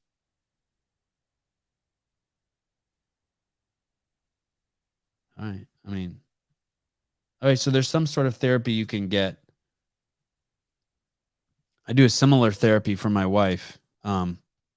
It's not for, I don't know, someone sent it to me. How do I get everything? I do a similar therapy for my wife. It's not to check if she's leaking.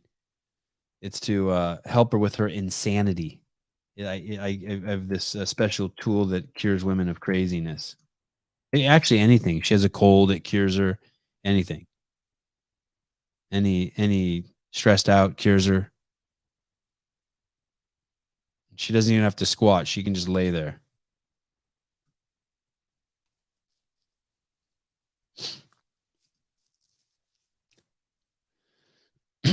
I was triggered by this. I'll admit it. I admit it. I think that there's rules to like touching people. I think everyone kind of knows what those rules are. Like if you take a picture with someone, you don't put your hand there. Do you? I don't put my hand there.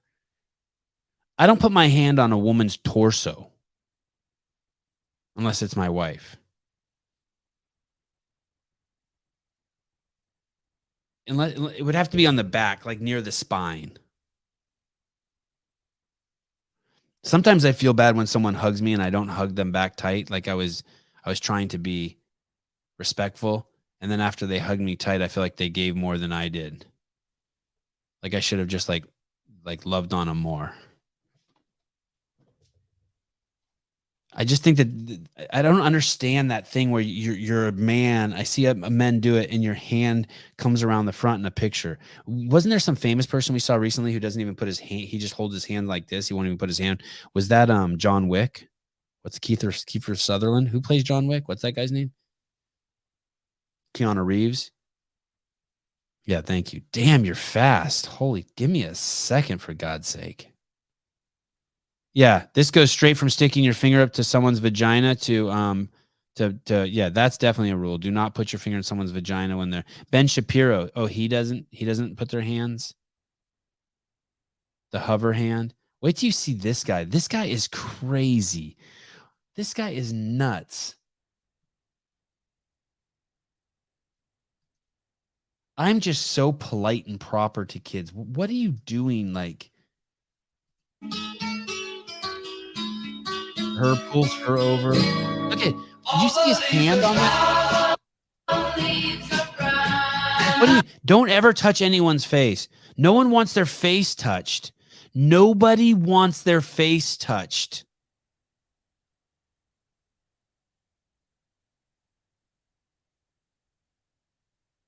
Nobody wants their face touched. Young people think old people are gross, and old people need to respect that. Our breath smells, our teeth are fucked up. They don't want you near them. Let them dictate how close they get to you. That's it. Even your own kids.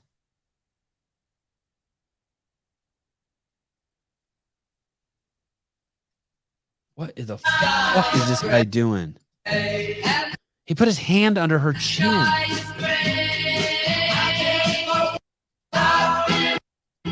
He had his hands on that girl's shoulder with his fingertips on the tops of her breasts or her chest, whatever it's called for a little kid.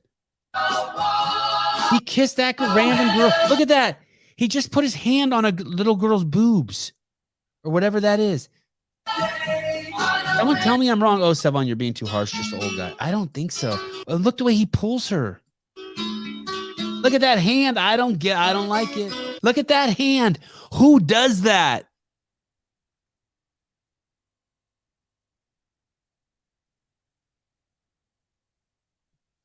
I'm just hoping that I'm hoping someone will unfuck me and tell me, dude, you're a fucking whiny bitch. Stop complaining. It's no big deal. It's just Grandpa Joe.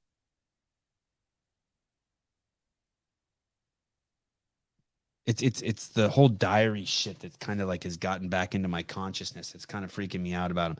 But I don't do that to anyone.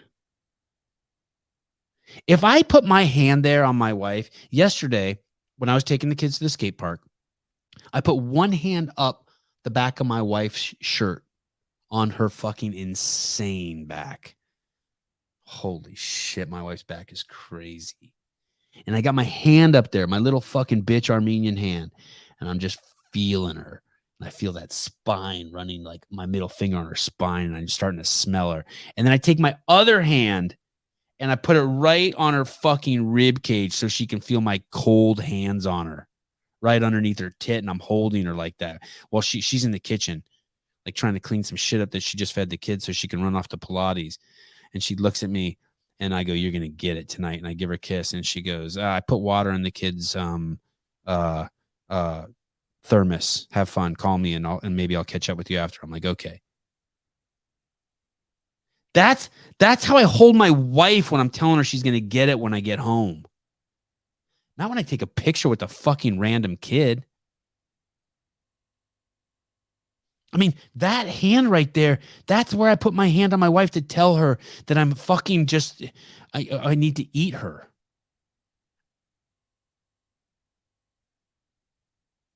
Oh, here we go. This is what I need. I need some context. Samantha H., he's a man that's been in a position of power for years. He's using it to his advantage to take advantage of minors. Well, I didn't need that much. Can't it just be like, hey, he's in a position of power and his boundaries are fucked up? Why does it have to be take advantage of minors?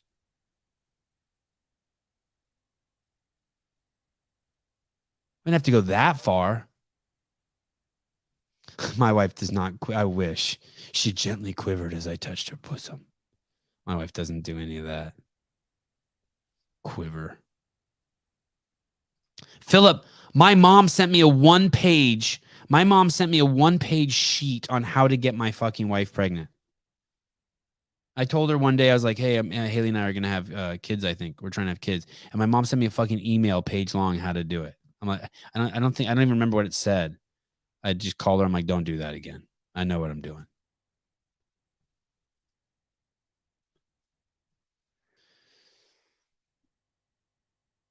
Tell me how to. Was it written in Armenian?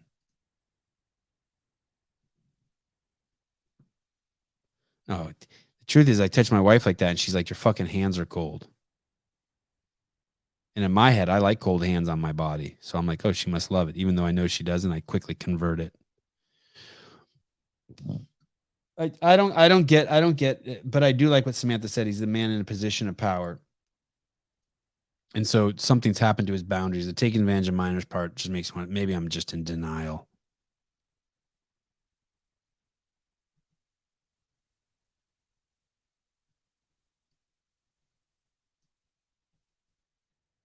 I'm glad that kid got to go to the Laker game. That's cool. And the $130,000 is amazing. And that guy who helped him raise it, that guy should be so proud too. I'm just that's just nervous idiot ninny shit that I'm like thinking something bad's gonna happen.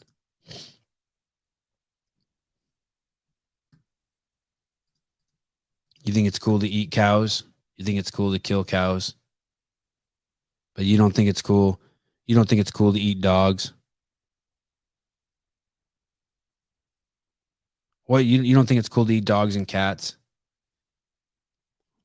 But for some reason you make an exception for cows?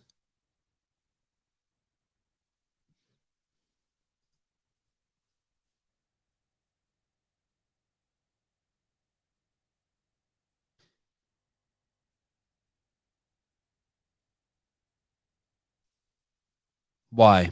Why? How come? How come? You think it's okay to kill this animal and eat it, but not dogs and cats? We don't eat people, right? We don't kill people. We don't eat people. We don't do monkeys, right? Because avion, just keeping it fucking real. If I was hungry, I would for sure grill a dog. Yeah, these motherfuckers, dude, in every circumstance where people panic, they eat each other.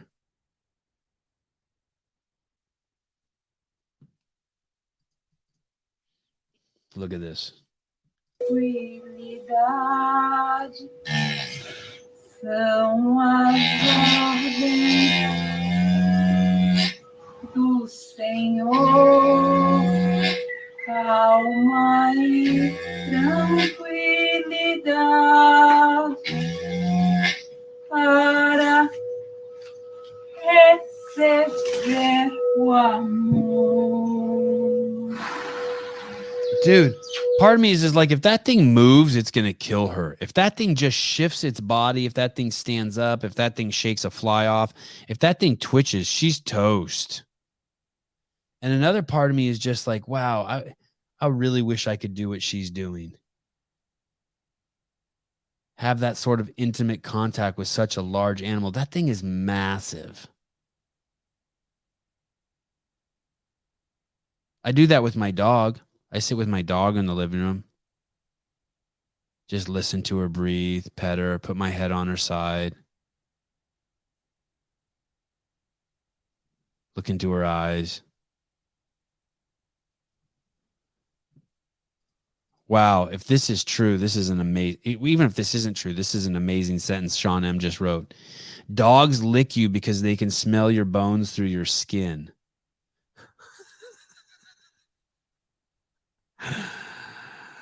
Casey Acree, that cow would not think twice about killing her. It's probably another absolutely true statement. Yeah. I don't even sure what it means for a cow to think, but yeah. And you got this fucking hippie guy you listen to, Sevan Podcast, who's just romanticizing this cow shit. And then you got Casey Acree jumping in and being like, yo, listen. You and your fucking bonding with the cow bullshit. This motherfucker will just kill you. Like, be in love with you and then kill you and then go about his day like it was nothing. Hey, yeah, Casey, and then after it kills you, it never thinks about you again either, right? It's not like it's like, oh, I remember Sevan. Yeah, all right, fine.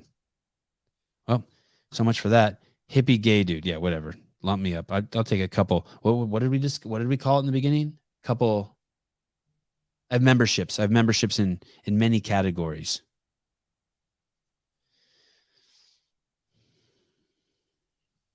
All right. So much for that. Romanticizing that. So much for helping cows and promoting dog eating. That bit's over. I had that titled, "You Eat This Creature."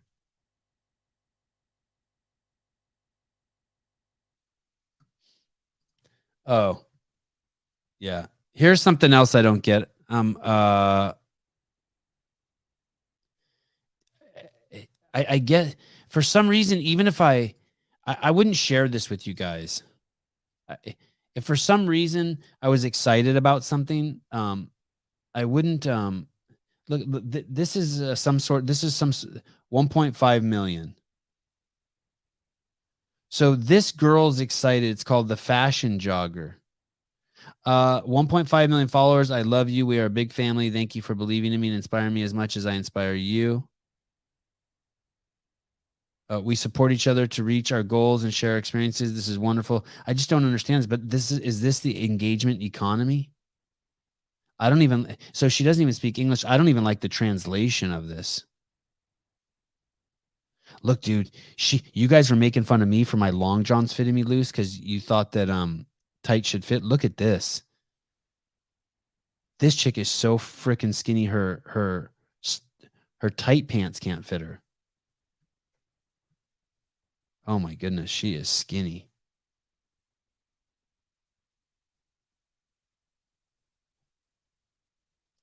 I haven't put my finger on it yet, but I find it awfully weird to celebrate 1.5 million followers. I find it awfully weird to celebrate followers.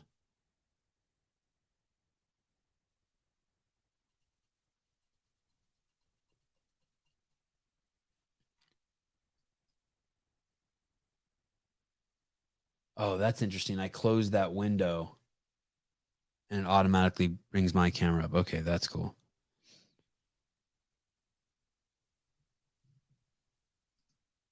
Anytime I see that, anytime I see someone celebrating the number of followers they have, there's something about it that doesn't sit well with me. I'm not sure what it is. Don't you celebrate subscribers?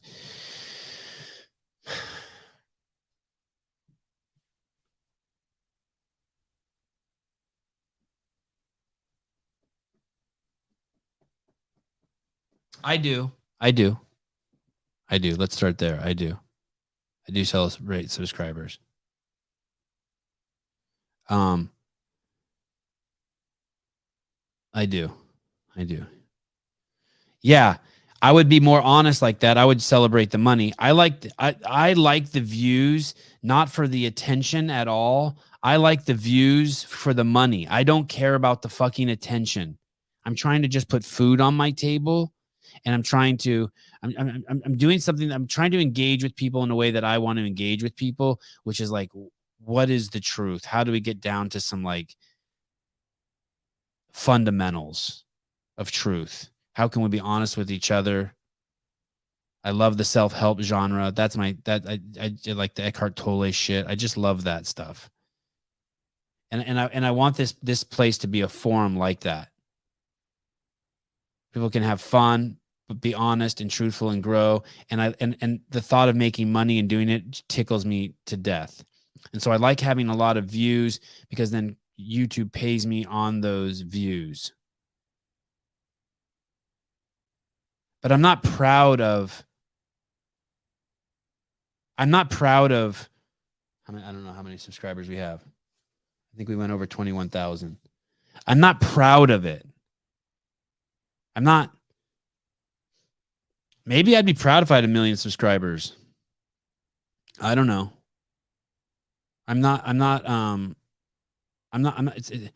That number means nothing to me except a translation to potential money or potential sponsor.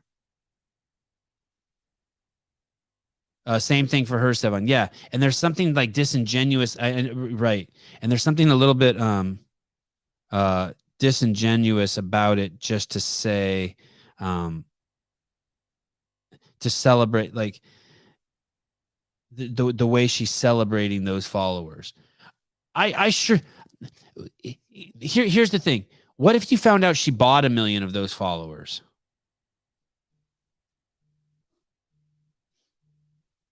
Right? Podcast.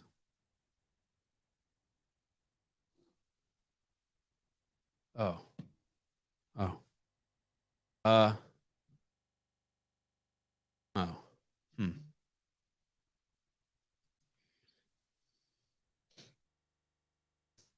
Sorry. I'm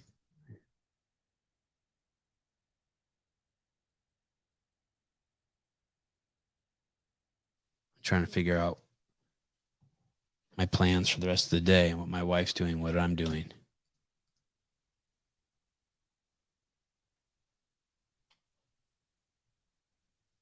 Uh-oh.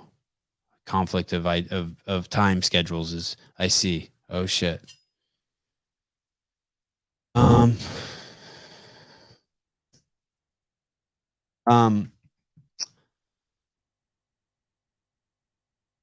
Yeah, I do celebrate my subscribers. I just for some maybe I don't have this well thought out. Maybe I'm seeing something in her that I don't like about myself.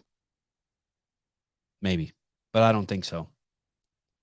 I think there's just something about just celebrating. It's like it's like celebrating the money rather than celebrating the excellence that brought you money. I don't want to be part of the engagement economy in the sense that I'm chasing engagement. I don't want to chase engagement. That's what it feels like. It feels like she's chasing engagement rather than chasing excellence.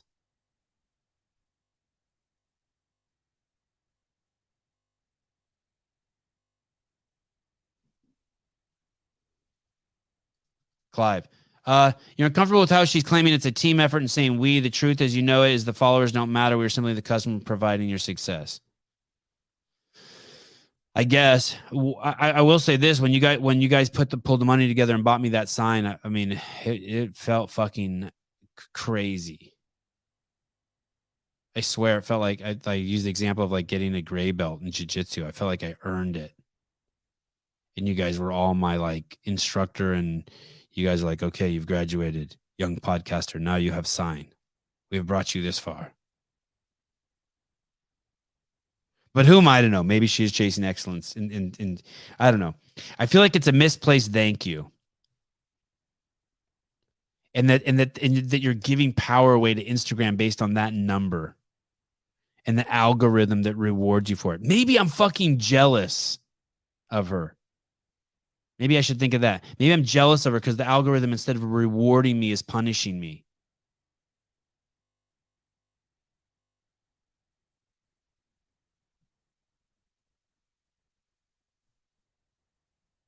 But let's continue the conversation. Kind of hard to have 1.5 million followers without the followers. Kind of hard to have 1.5 million followers without the followers. Yeah, and she probably is at Jeremy's saying, does she add value? She probably is adding value. She's probably inspiring tons of people to run and how to maintain their eating disorder. I wish I thought too much. It's still in there. A fucking two rocks circling each other.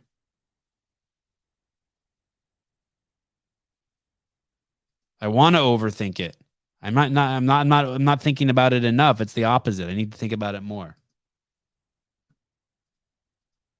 I'm not a fan of that post. I'll leave it at that. It's a weird thing to me to celebrate that. Like if you follow her and she has 1.5 million followers, does that make you want to follow her more? Starting to think something's wrong with you if you have that many followers. Remember how I used to say, if you have a blue check mark, you can't be trusted? And then I had my blue check mark taken away.